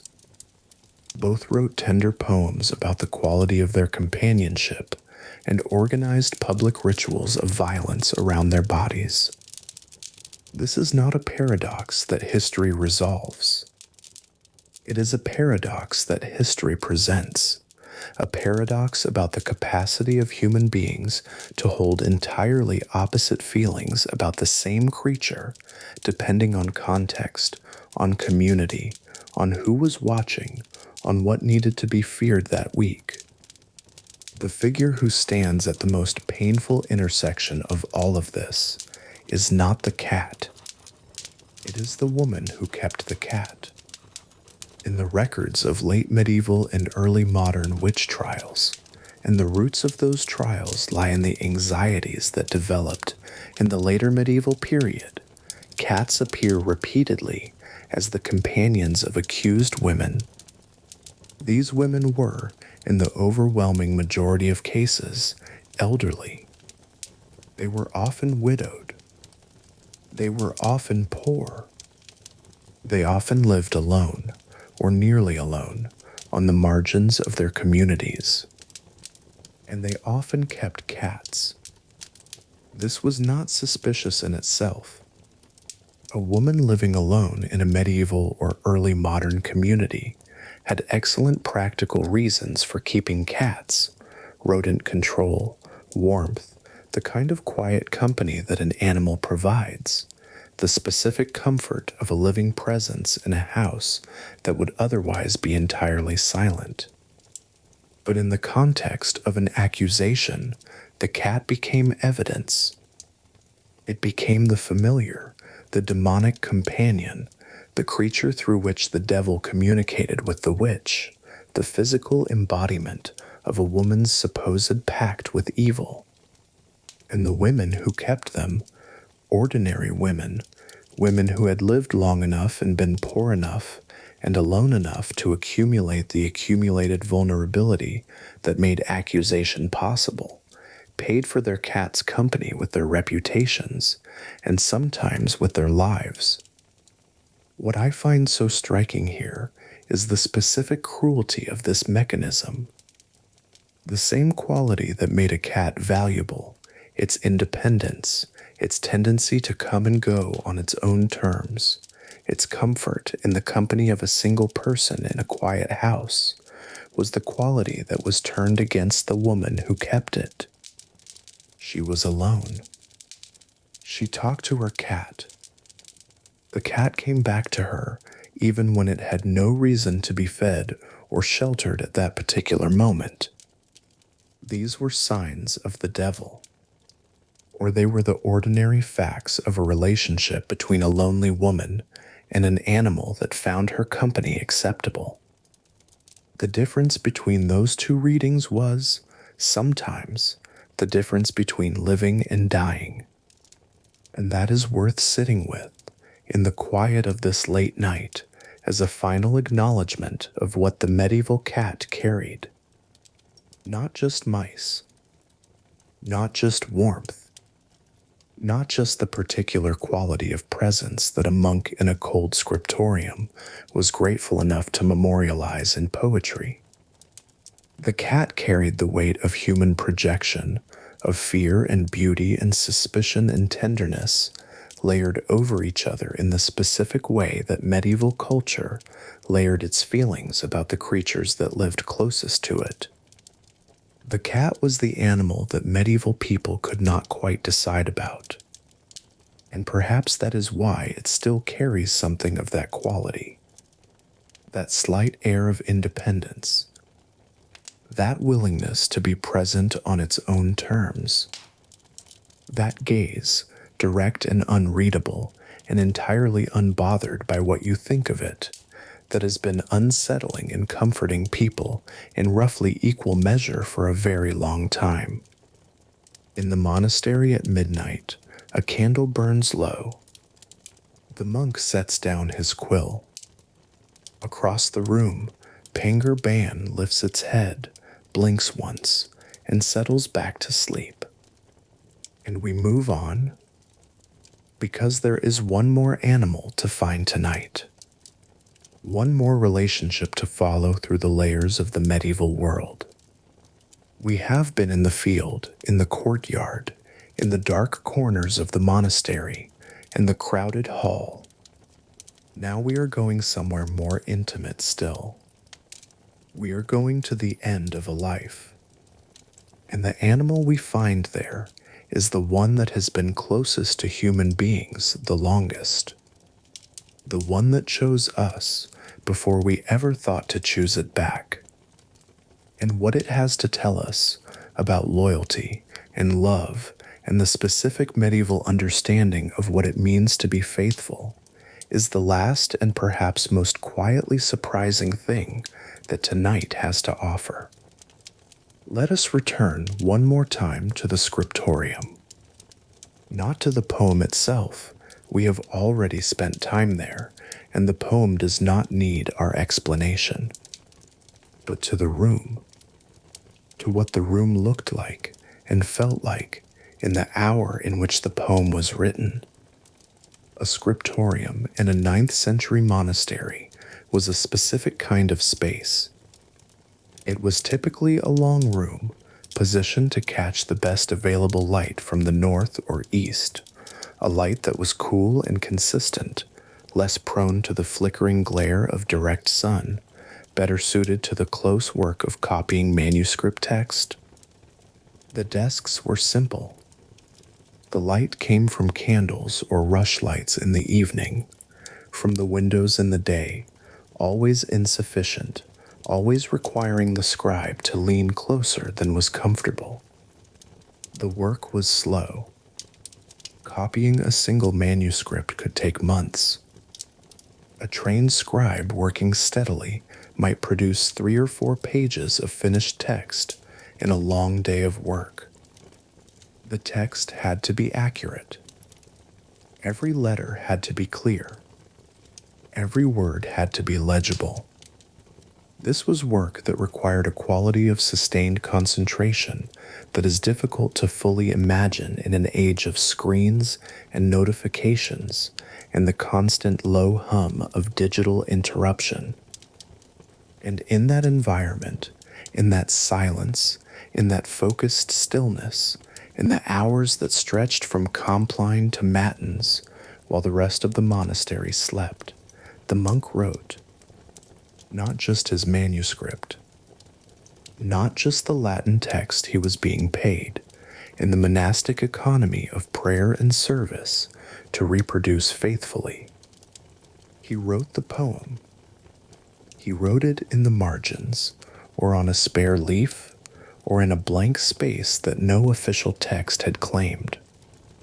He wrote it in his own language, not the language of the church.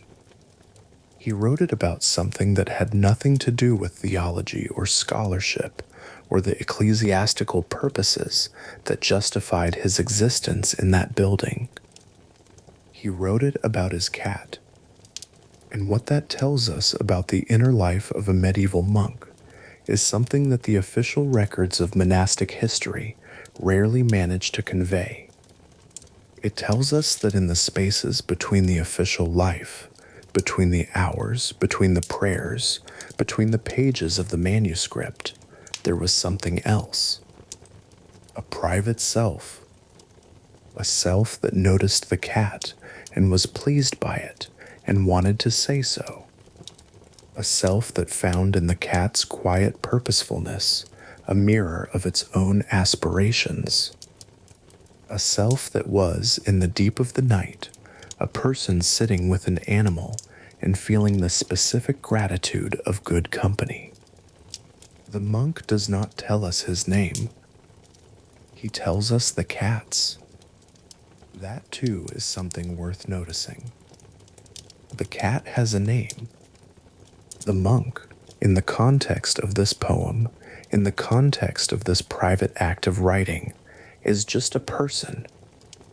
The cat is Pangur Ban, White Pangur, an individual, a specific creature with a specific name in a specific room on a specific night, 1,200 years ago, alive enough to have generated a poem that has never entirely stopped being read. That is a singular kind of survival, and it belongs as much to the cat as to the monk who loved it. There is one more corner of the medieval cat's world that we have not yet visited, and it sits at some distance from both the monastery and the witch trial. It sits in the merchant's house, in the ship's hold, in the traveling pack of the medieval trader who moved between cities, between fairs, between the great commercial networks that connected medieval Europe from the Baltic to the Mediterranean. Cats traveled.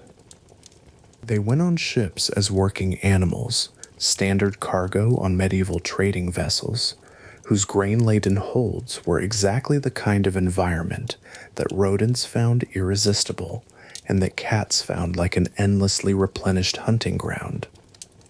The archaeology of medieval shipwrecks has found cat bones. Port records from various medieval cities mention cats among the animals that came and went with the merchant vessels. Some of these cats were clearly animals brought aboard for practical reasons and treated as ship's working animals. But others, and the evidence for this is more scattered, more inferential, but present, seem to have been personal companions. Cats that belonged to particular sailors or traders. Cats that traveled because their person traveled. Cats that moved through the medieval world in the company of human beings who were, in their own way, also working animals. People whose labor was the labor of movement, of carrying goods from where they were abundant to where they were scarce, of maintaining the networks that kept medieval commerce alive. These traveling cats are among the most elusive figures in medieval animal history. They left few records. They appear in the margins of accounts, in the stray mentions of inventories, in the occasional surprisingly personal note in a merchant's correspondence. But they were there. Moving through medieval Europe in the holds of ships and the packs of traders, doing their rodent hunting work, providing their own quality of company.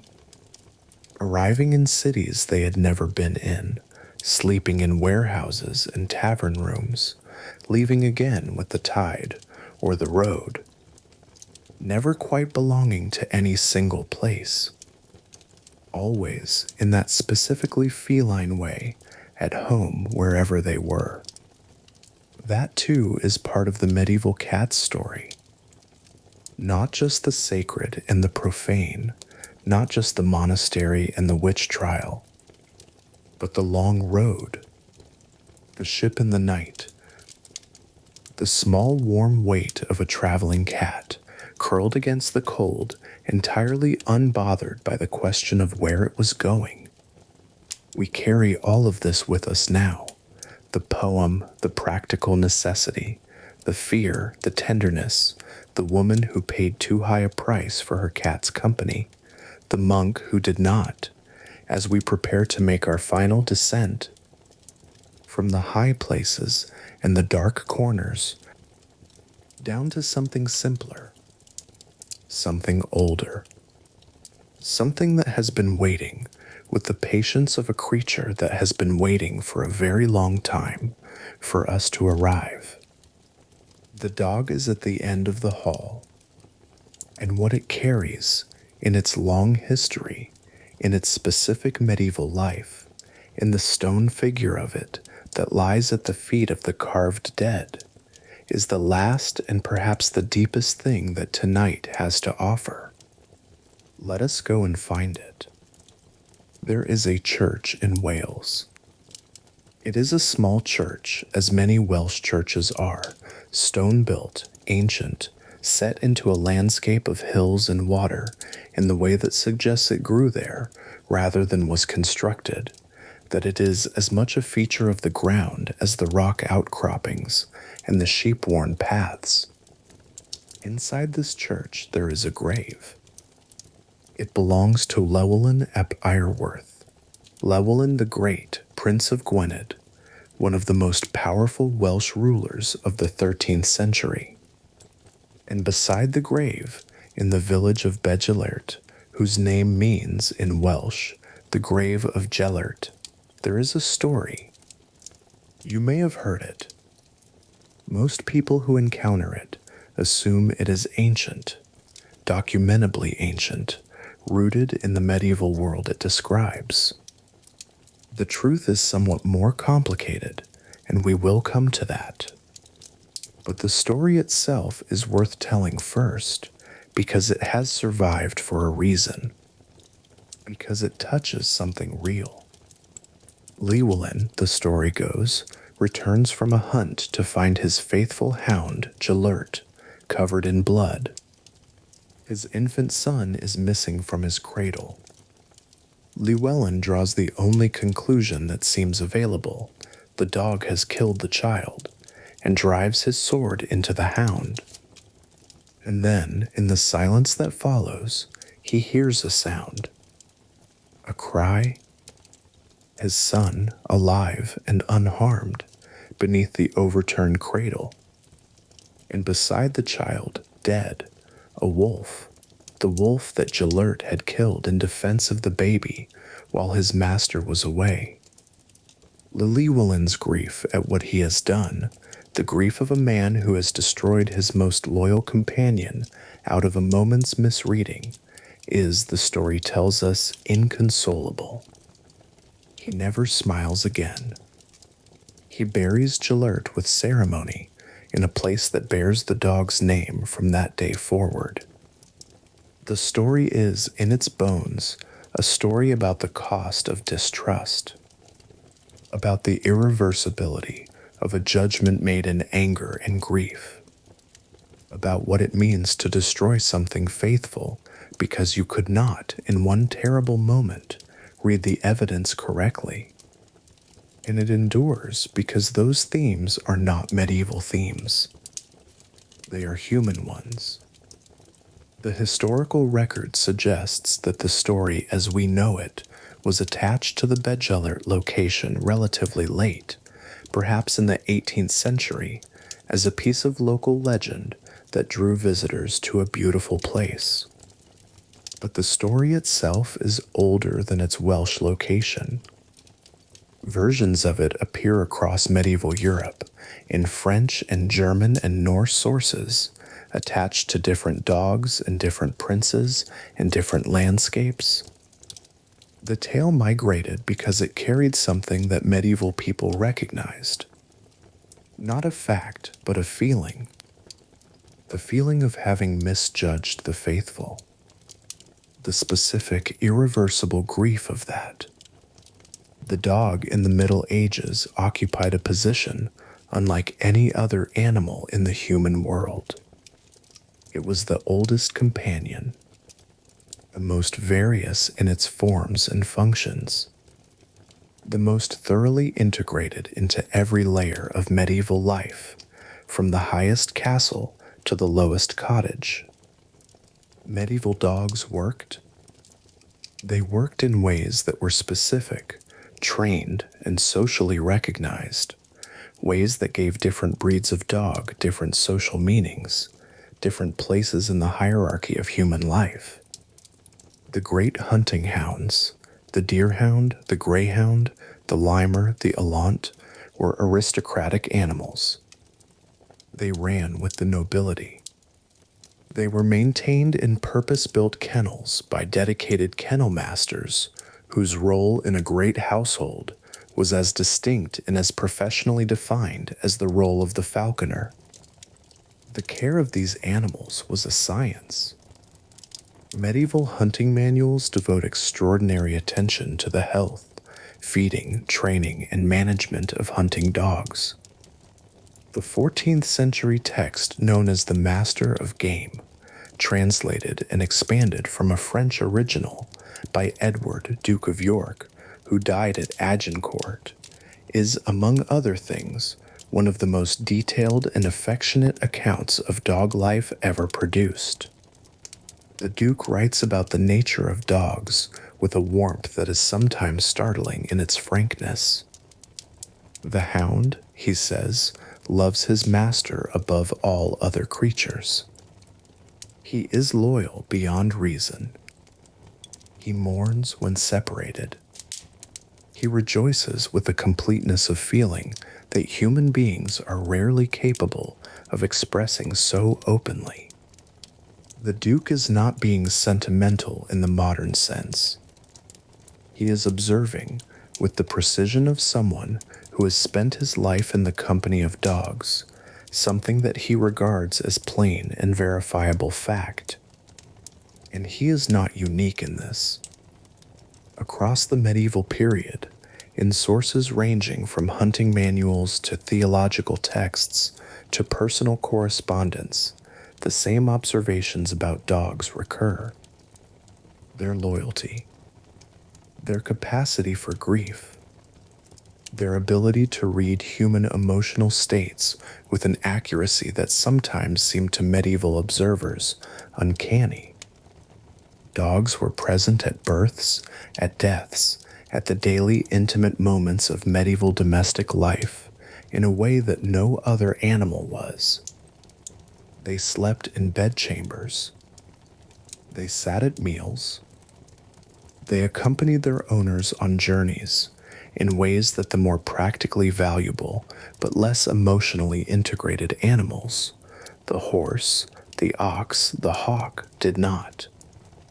And in the records of medieval emotional life, in the wills, the letters, the occasional surprising personal notation in a household account, dogs appear in ways that reveal the depth of their integration into the human heart. But the aristocratic hunting dog was only one kind of medieval dog, and in some ways not the most interesting one. Below the kennels of the Great Hall, in the villages and farms and market towns of medieval Europe, there were other dogs. Working dogs who did not run with the hunt, but who performed labor just as essential, and who occupied in the social imagination of medieval rural life a place that was both more humble and in certain respects more intimate. The shepherd's dog is among the oldest working animals in the human world, and in the medieval period it carried a social recognition that reflected its importance.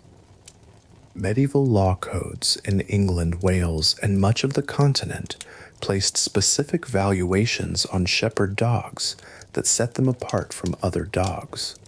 The Welsh laws attributed to Hywel Dda, codified in the 10th century, specify that the sheepdog of a freeman is worth the same as an ox.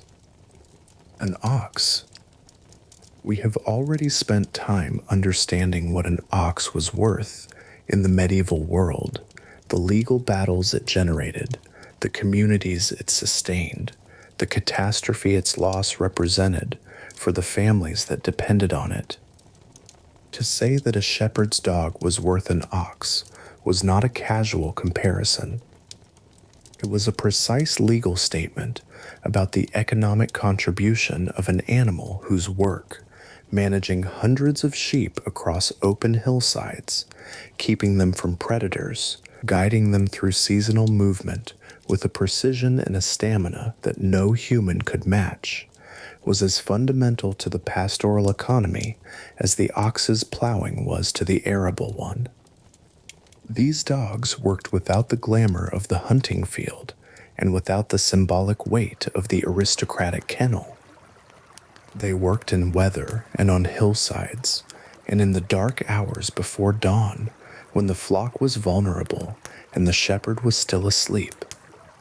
And they did it, generation after generation, with the particular reliability of an animal that has been shaped over thousands of years of selective attention to do exactly this one thing very well.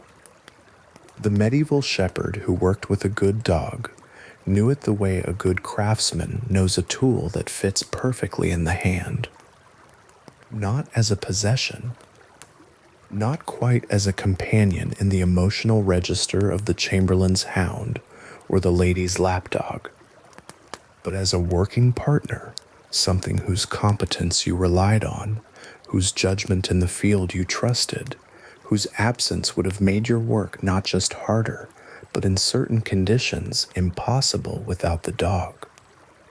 There were also at the very bottom of the social order, dogs who belonged to no one, or rather dogs who belonged to everyone in the loose, collective way that marginal things belong to communities, fed sometimes, driven away sometimes, occupying the borderlands of human settlement in the way that strays have always occupied them.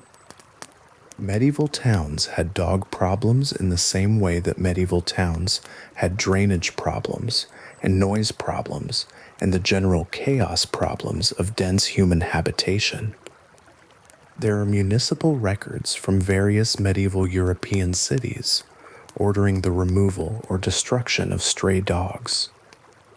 There are accounts of dogs in markets and dogs at rubbish heaps and dogs who had to be managed, contained, discouraged from exactly the kind of presence they were always seeking: proximity to human beings, proximity to food, proximity to the warmth and activity of human life that dogs have been drawn to for 10,000 years. These dogs at the margin are perhaps the most honest illustration of the medieval human-dog relationship in its deepest form. Because the stray dog who keeps coming back to the village, who keeps appearing at the edge of the market, who keeps finding its way into the places where people are, that dog is doing something that no training produced and no ownership enforces. It is doing what dogs do. It is choosing the company of human beings. Over and over, unrewarded, often unwanted, sometimes driven away. And coming back, that, in the end, is the oldest thing about the dog.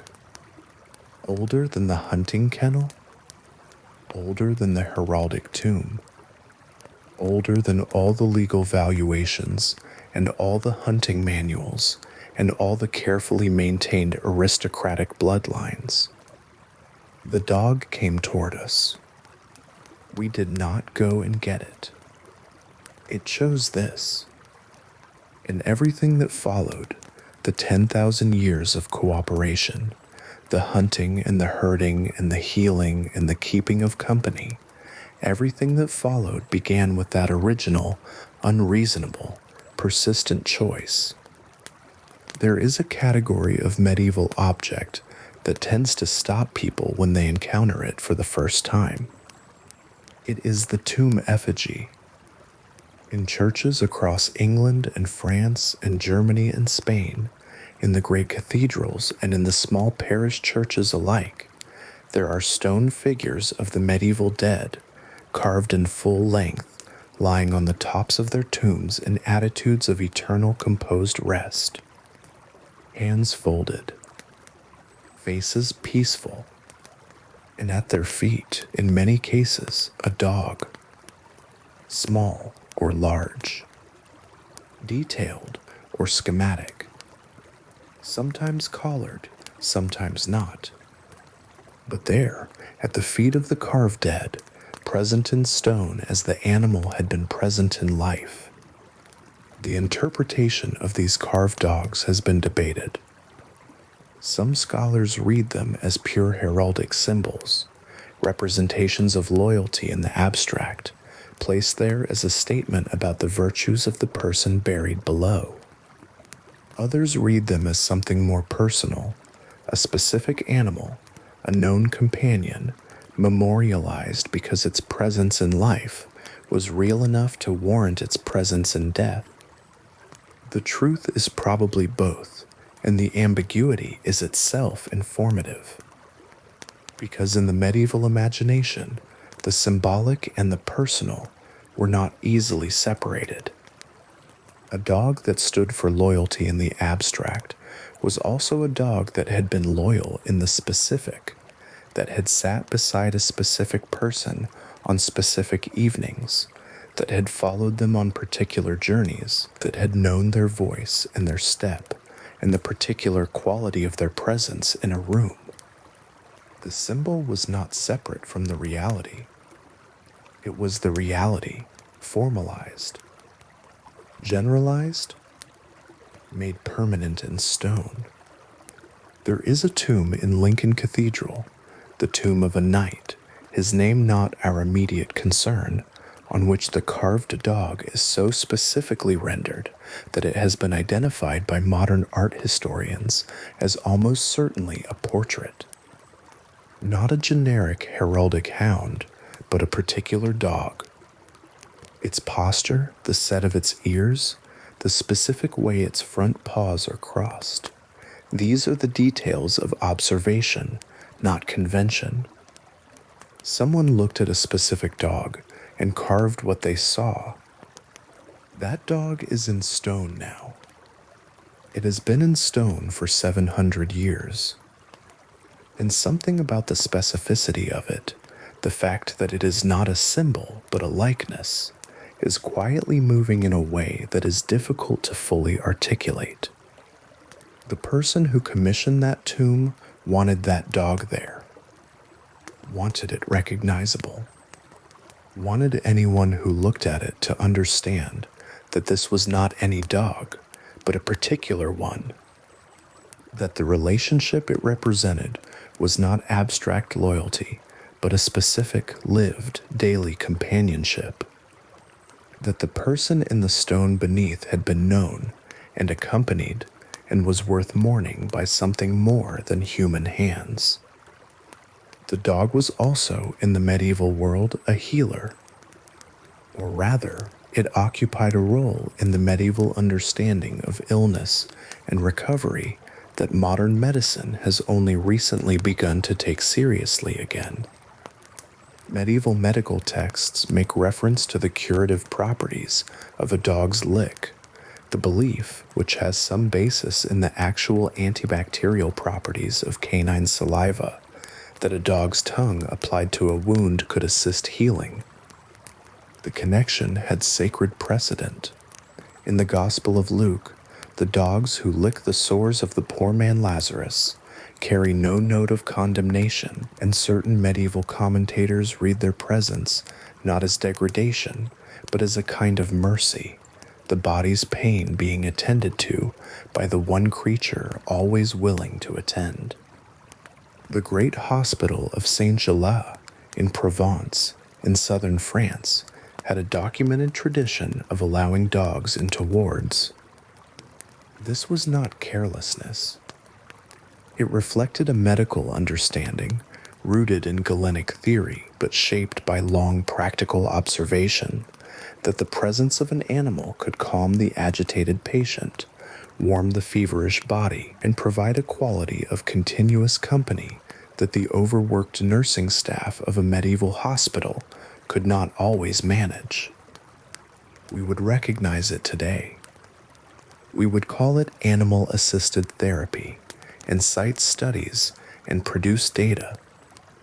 Medieval people noticed that patients who had a dog beside them sometimes seemed to improve, or at least to suffer less, and they acted on what they noticed. Beyond the physical, there was something else. Something that appears in the records of medieval hospital practice, in the accounts of the sick who were cared for by religious orders, in the personal testimony preserved in saints' lives and miracle accounts.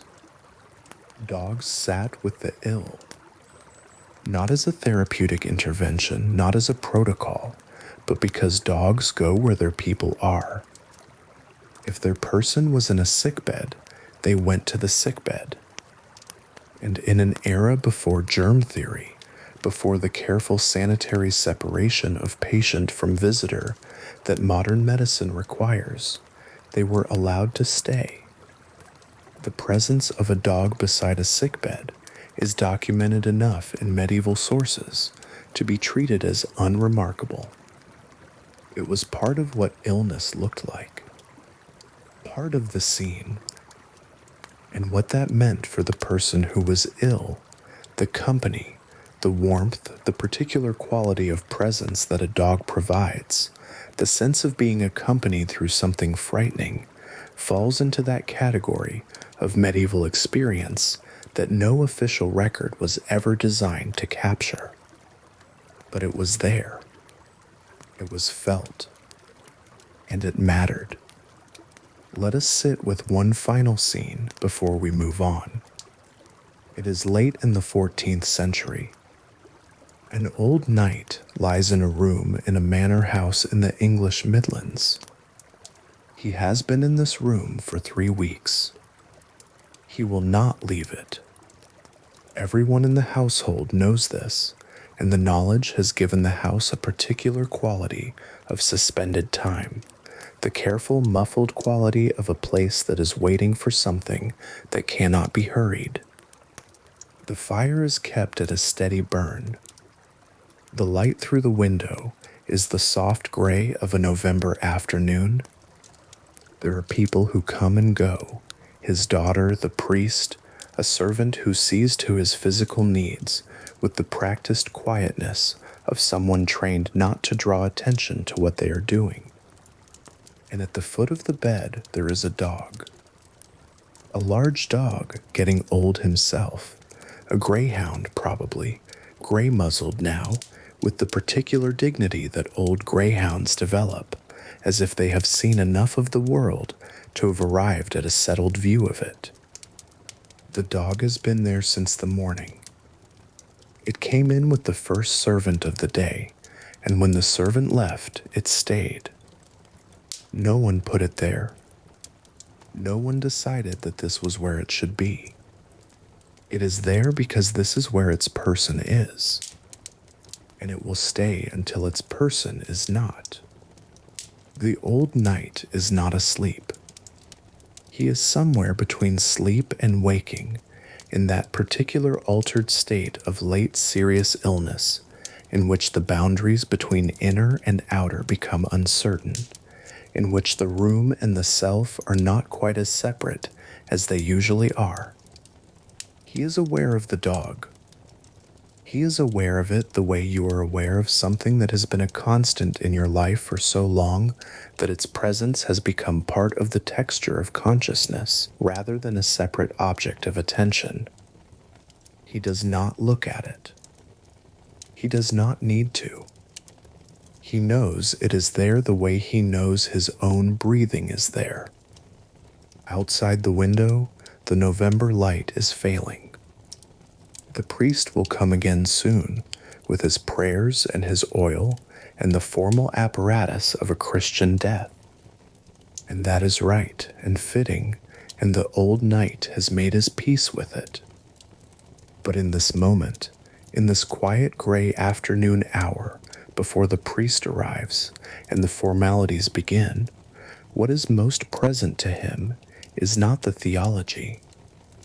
It is the warmth at the foot of the bed, the soft sound of an old dog's breathing, the simple, sufficient fact of not being alone. The church will record his death. The stonecutter will carve his effigy. At his feet, in the stone, there will be a dog. And the people who walk past that tomb for the next 5 centuries will see the symbol of loyalty, and they will not be wrong. But they will be seeing the symbol of something that was first, before it was a symbol, a specific gray-muzzled hound in a room in November. Breathing, staying, keeping company at the end of a long day. That is the dog's true monument. Not the stone, but the staying. And from that room, from that quiet and particular grief, we need to move now into a place that might seem, at first, almost absurdly different in tone. We need to move into a courtroom, into the strange, serious, theologically rigorous world of the medieval animal trial. Because if what we have seen so far tells us how deeply medieval people felt their relationships with animals, the animal trial tells us something equally profound about how they thought, about the mental architecture that made it possible for a medieval community to look at a pig who had injured a child and decide in complete seriousness that what was required was not punishment, but a trial, a defense, a verdict, justice. The courtroom is waiting, and the animal standing before the judge is not a symbol and not a companion. It is a defendant. And what happens next is one of the strangest and most illuminating things in all of medieval history. But before we enter that courtroom, let us carry one thought with us from the dog's world into the one ahead. Every animal we have encountered tonight has been in some way a mirror. The ox reflected the community's dependence and its willingness to fight for what sustained it. The hawk reflected the human need to make power visible, and the surprising truth that even the wildest creature can choose loyalty. The cat reflected the human capacity to love something and fear it at the same time, to need a presence and resent it, to memorialize it in poetry and prosecute it in the same breath. And the dog reflected something older and quieter than any of these. It reflected the simple human need to not be alone. What the courtroom reflects is something different again. Something stranger. Something that will surprise you if you have not encountered it before. Because the people of the medieval world did not just feel things about their animals. They thought about them. They built entire legal and theological frameworks around them.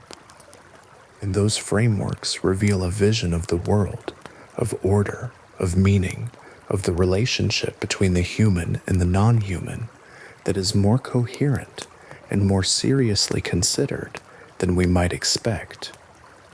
The courtroom at Falaise is waiting, and what it has to say deserves to be heard with the same care we have brought to everything else tonight. In the year 1386, in the Norman town of Falaise in northern France, a sow was put on trial for murder. She had attacked and killed a child, a young boy, the details of whose death were recorded with a precision that suggests the court took its business very seriously. The pig was arrested. She was held in custody. She was brought before a court. She was represented in some versions of the account by a defense counsel. She was tried. She was convicted. And she was executed, hanged in the public square, dressed according to some accounts in human clothing, in front of a gathered crowd. The execution was carried out with full judicial ceremony. The executioner was paid for his services. The expenses were recorded in the municipal accounts, which is how we know this happened at all, not because anyone thought it unusual enough to comment on, but because the expenses had to be tracked in the ordinary course of civic administration. Let us stay in Falaise for a moment. Let us imagine the morning of the execution, because it is a morning that deserves to be imagined carefully. It is autumn, October perhaps, the light low and cool over the Norman town. The market square has been cleared. People have gathered as they gathered for all public executions in the medieval world, not out of simple appetite for spectacle, but because the public nature of the event was part of its meaning. A justice enacted in private was not quite justice. It had to be witnessed. There are children in the crowd. There are women with market baskets who have paused on their way to other errands. There are men who have left their work and men who have not, watching from doorways. And there, at the center of all of this, dressed in the clothing that the court has ordered, which fits it poorly and sits on it with the indignity that clothing always has when it is placed on a body that was not shaped for it, is the pig. She does not understand the crowd. She does not understand the platform. She understands, possibly, that something is wrong, that the particular quality of human attention being directed at her is not the attention of feeding or of routine handling, but something else. Something that has a different smell to it. The child who died, his name is not in the records, was perhaps 3 years old. His family is in the square. The justice being enacted is for them, for the assertion in the most formal and public way available to this community that what happened to that child was not acceptable. that it has been named, that it has been answered. The pig in her ill-fitting clothes cannot give them that, not really. But the ceremony can. The ceremony insists on the child's significance. It insists that his death required the full weight of the community's formal response. And in a world where death was common and cheap and frequently unacknowledged, in a world where the deaths of children especially were too frequent to be individually mourned by anyone outside the immediate family, that insistence was not nothing. It was something. It was the community saying, formally and publicly, and with the full apparatus of the law, this mattered. He mattered. And we are here. That is where the pig trial at Falaise ultimately lives, not in the absurdity of the image, but in the grief that drove it. In the human need, as old as human community itself, to respond to loss with form, with ceremony, with the assertion that even in a world of violence and randomness and the constant proximity of death, the moral order can be invoked, can be stood before, can be for a moment made visible. This is the aspect of the medieval animal trial that tends to get lost when we focus only on the strangeness of it. This is the aspect that connects it not to superstition or confusion, but to the deepest human need, the need that drives every legal system, every ritual of mourning, every formal act of reckoning that human beings have ever devised. The need to say, this happened, and it mattered, and we are still here, and we are still trying to make sense of it. This is the aspect of the medieval animal trial that tends to produce in modern readers one of two reactions. The first is laughter. The image of a pig in a courtroom is inherently absurd by modern standards, and it is easy to respond to it with the comfortable superiority of someone who believes that we now know better. The second reaction is more interesting and more accurate. It is the recognition that something very serious was happening here, that the people who tried this pig were not stupid. They were not primitive. They were not suffering from a confusion between human and animal that more enlightened ages have since resolved. They were doing something that made complete sense within the intellectual and theological framework that governed their world. And understanding why requires us to step into that framework, to temporarily set aside our own assumptions about what animals are and what they can be, and listen. The medieval animal trial is not a single phenomenon. It appears in two distinct legal contexts, and the distinction between them is crucial.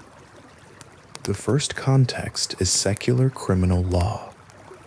This is where the pig trials and the occasional horse or bull trial belong, cases in which a large domestic animal had killed or seriously injured a human being, and the community's response was to treat that act as a crime, demanding punishment. The logic here is, in one sense, straightforward. If an animal kills a person, the animal is dangerous.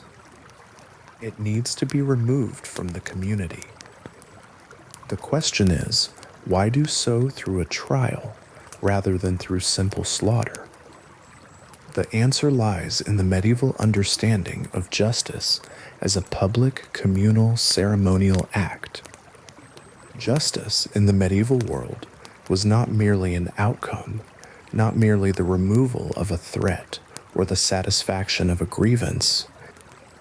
It was a performance in the precise theatrical sense of that word, something that had to be enacted in front of the community with proper form and proper authority in order to have its full effect. An animal that was killed without trial had been killed, and nothing more. An animal that was tried and executed had been subjected to justice. And the difference to a medieval community was not trivial. It was the difference between an act of necessity and an act of meaning, between killing something dangerous and restoring the moral order that its action had disturbed. The pig in Falaise was not tried because anyone believed it could be reformed.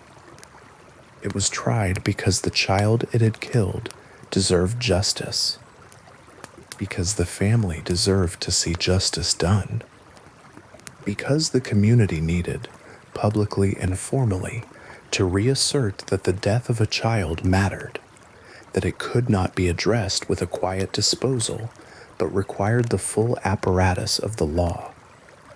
The animal was the instrument through which that statement was made.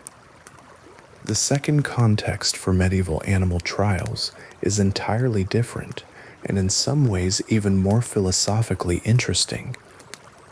It is the church court. Beginning in the 13th century and continuing through the 15th and into the 16th, there are records of ecclesiastical proceedings brought against insects and animals, against rats, mice, caterpillars, locusts, weevils, and in at least one striking case, a colony of moles, for the crime of destroying crops or otherwise damaging the livelihoods of Christian communities. The most detailed and fully documented of these cases comes from the Burgundian town of Autun in France in the year 1522.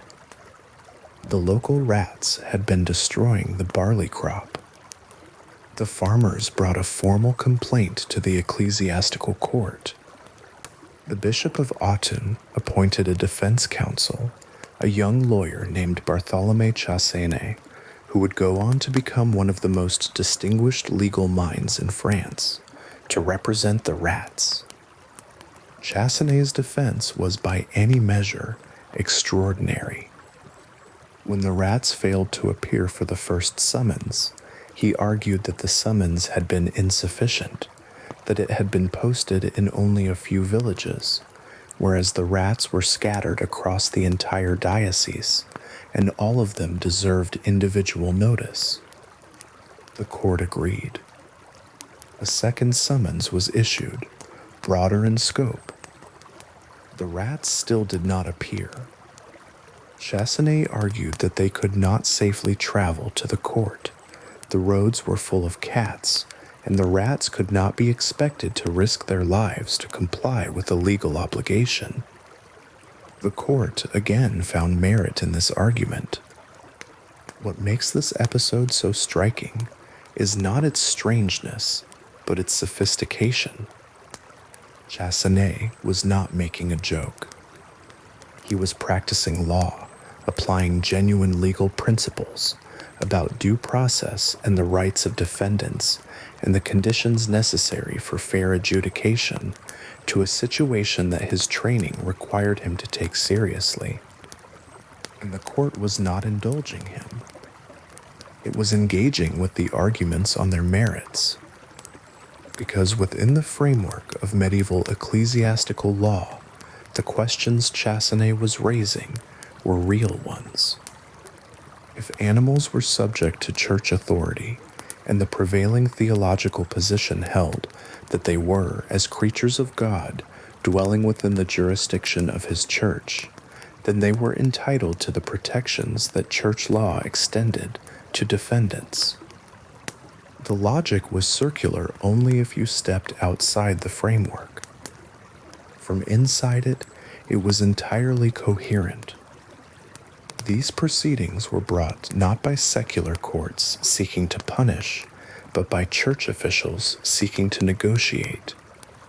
In most of them, the animals were not condemned outright. They were summoned. They were ordered through the formal channels of ecclesiastical authority to appear before the court. The fact that they could not literally appear was handled through the appointment of a legal representative, an advocate appointed by the court to speak on the animal's behalf. And the typical outcome of these proceedings was not execution, but something stranger and more theologically interesting. It was an agreement.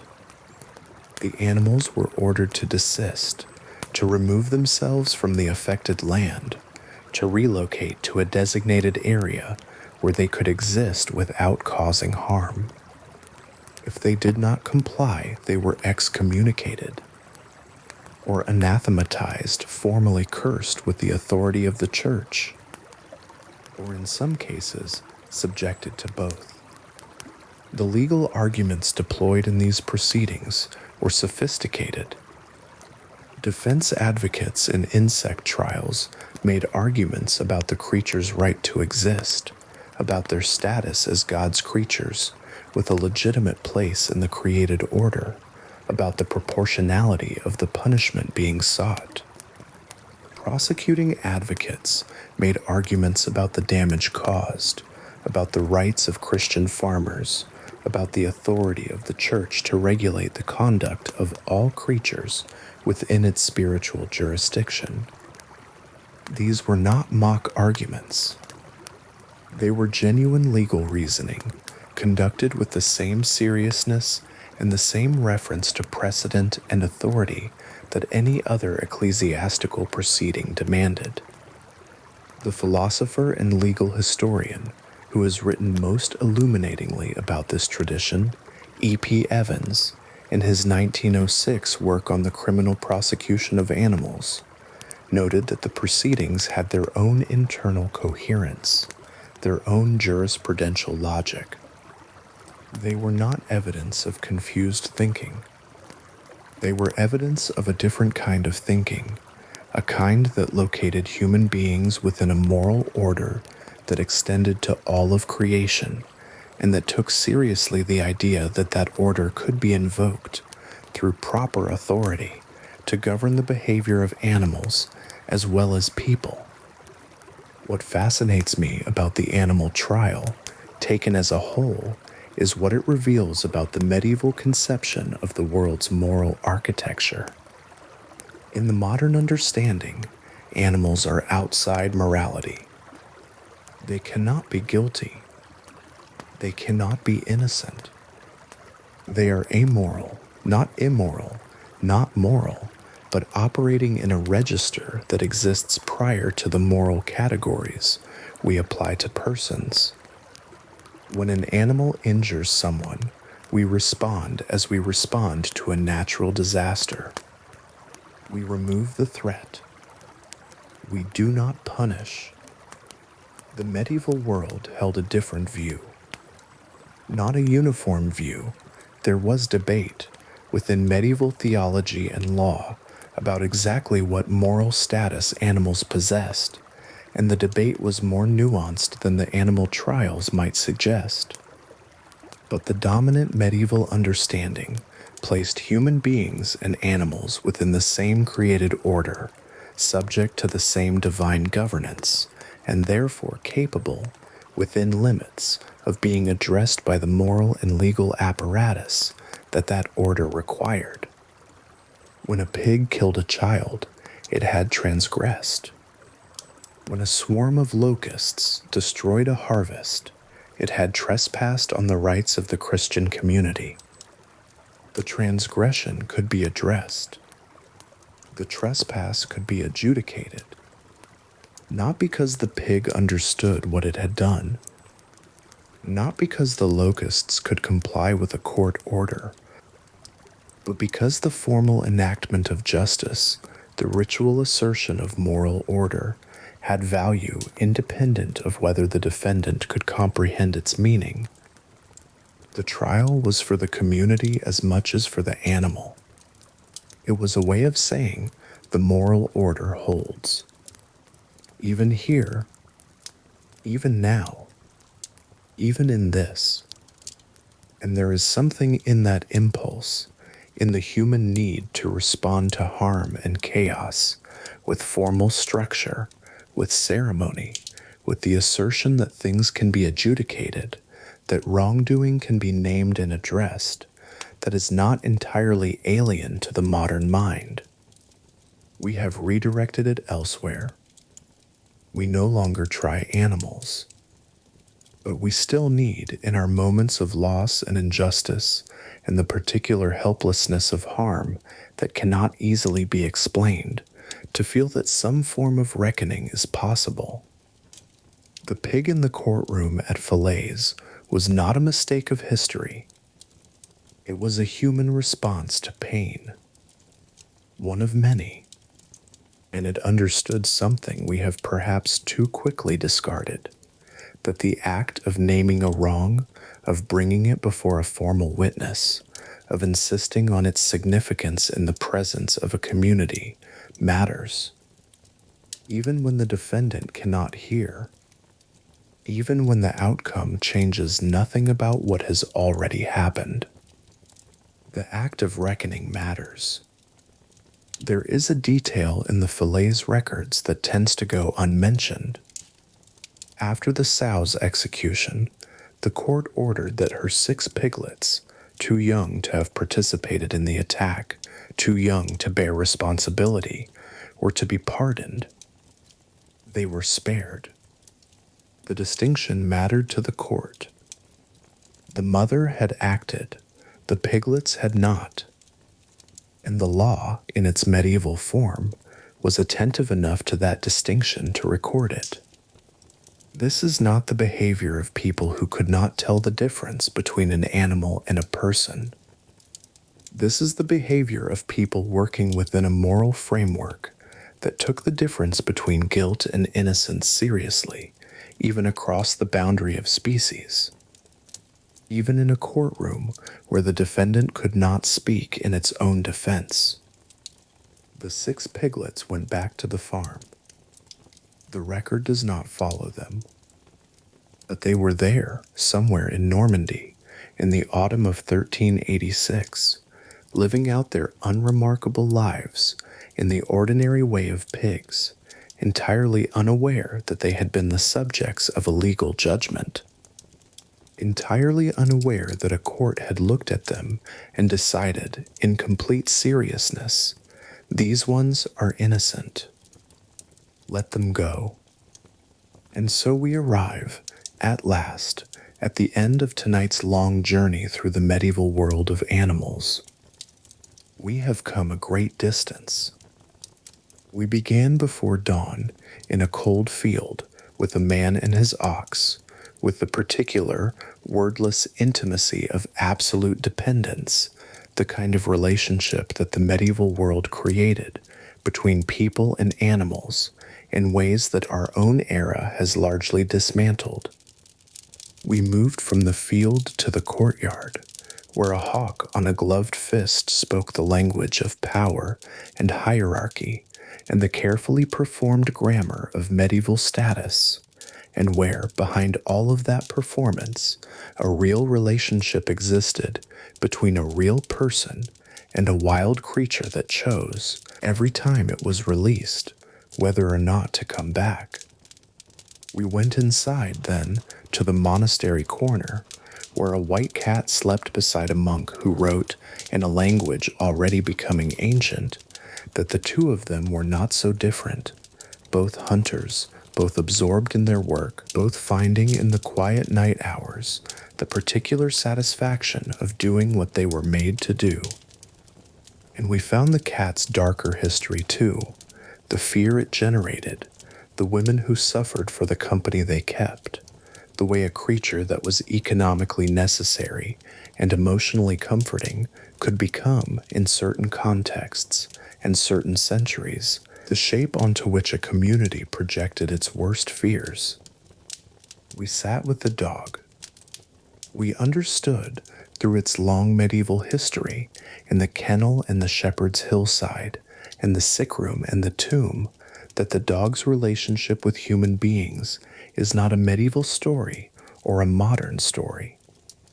It is the oldest story we have about what it means to choose across a boundary of species, to commit to presence, to stay. And we stood in the courtroom. We watched the community of fillets perform its strange and serious act of meaning-making, and we understood that the impulse behind it, the human need to impose order on harm, to make wrongdoing legible, to insist that the death of a child requires formal witness, is not so remote from us as it might first appear. What does all of this add up to?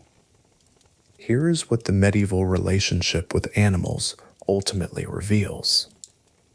It reveals that the boundary we draw in the modern world between human beings and animals, the firm, sanitary, philosophical boundary that places us on one side and them on another, is not a discovery. It is a choice that has costs. Medieval people did not have that boundary, or rather, they had it in a different place. They lived alongside their animals in ways that created knowledge, specific, embodied, daily knowledge of particular creatures and their individual natures. They brought that knowledge into their courts and their churches and their poems. They carved it into the stone above their dead. They wrote it in the margins of manuscripts that were supposed to be about other things entirely. They could not help it. The animals were too present, too necessary, too woven into the texture of daily life to be kept cleanly on the other side of any line. And what that presence produced, the tenderness, the fear, the legal innovation, the poetry, the specific medieval grief of losing an animal that was also a livelihood, also a partner, also in some cases a friend, is one of the most human archives we have. Not because it shows us a simpler time, not because medieval people were wiser about animals than we are, or more compassionate, or more enlightened. They were not. They also inflicted suffering on animals with a casualness that should disturb us. They also used animals as instruments of spectacle and cruelty. The history is not a pastoral, but it is honest. And in its honesty, in the Ox Court record, and the Pangerbon poem, and the Fally's pig trial, and the gray-muzzled dog at the foot of the sickbed, it reminds us of something worth remembering, that we have always been in relationship with animals, that we have always found in them something we could not find entirely among ourselves. Steadiness, honesty, the particular quality of being known by something that asks nothing of us except our presence. The medieval world, for all its distance from us, understood that, and spent 5 centuries trying, in their various and sometimes strange and sometimes beautiful ways, to honor it.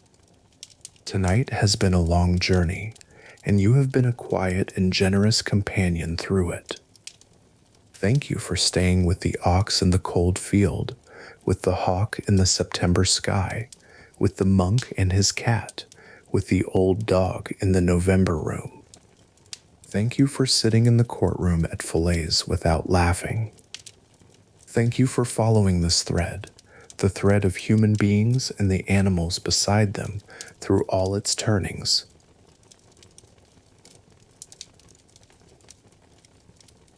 If tonight has given you something to carry into your dreams, a field, a white cat, a hooded bird, a gray-muzzled hound, then Dreamy Ages has done what it came to do.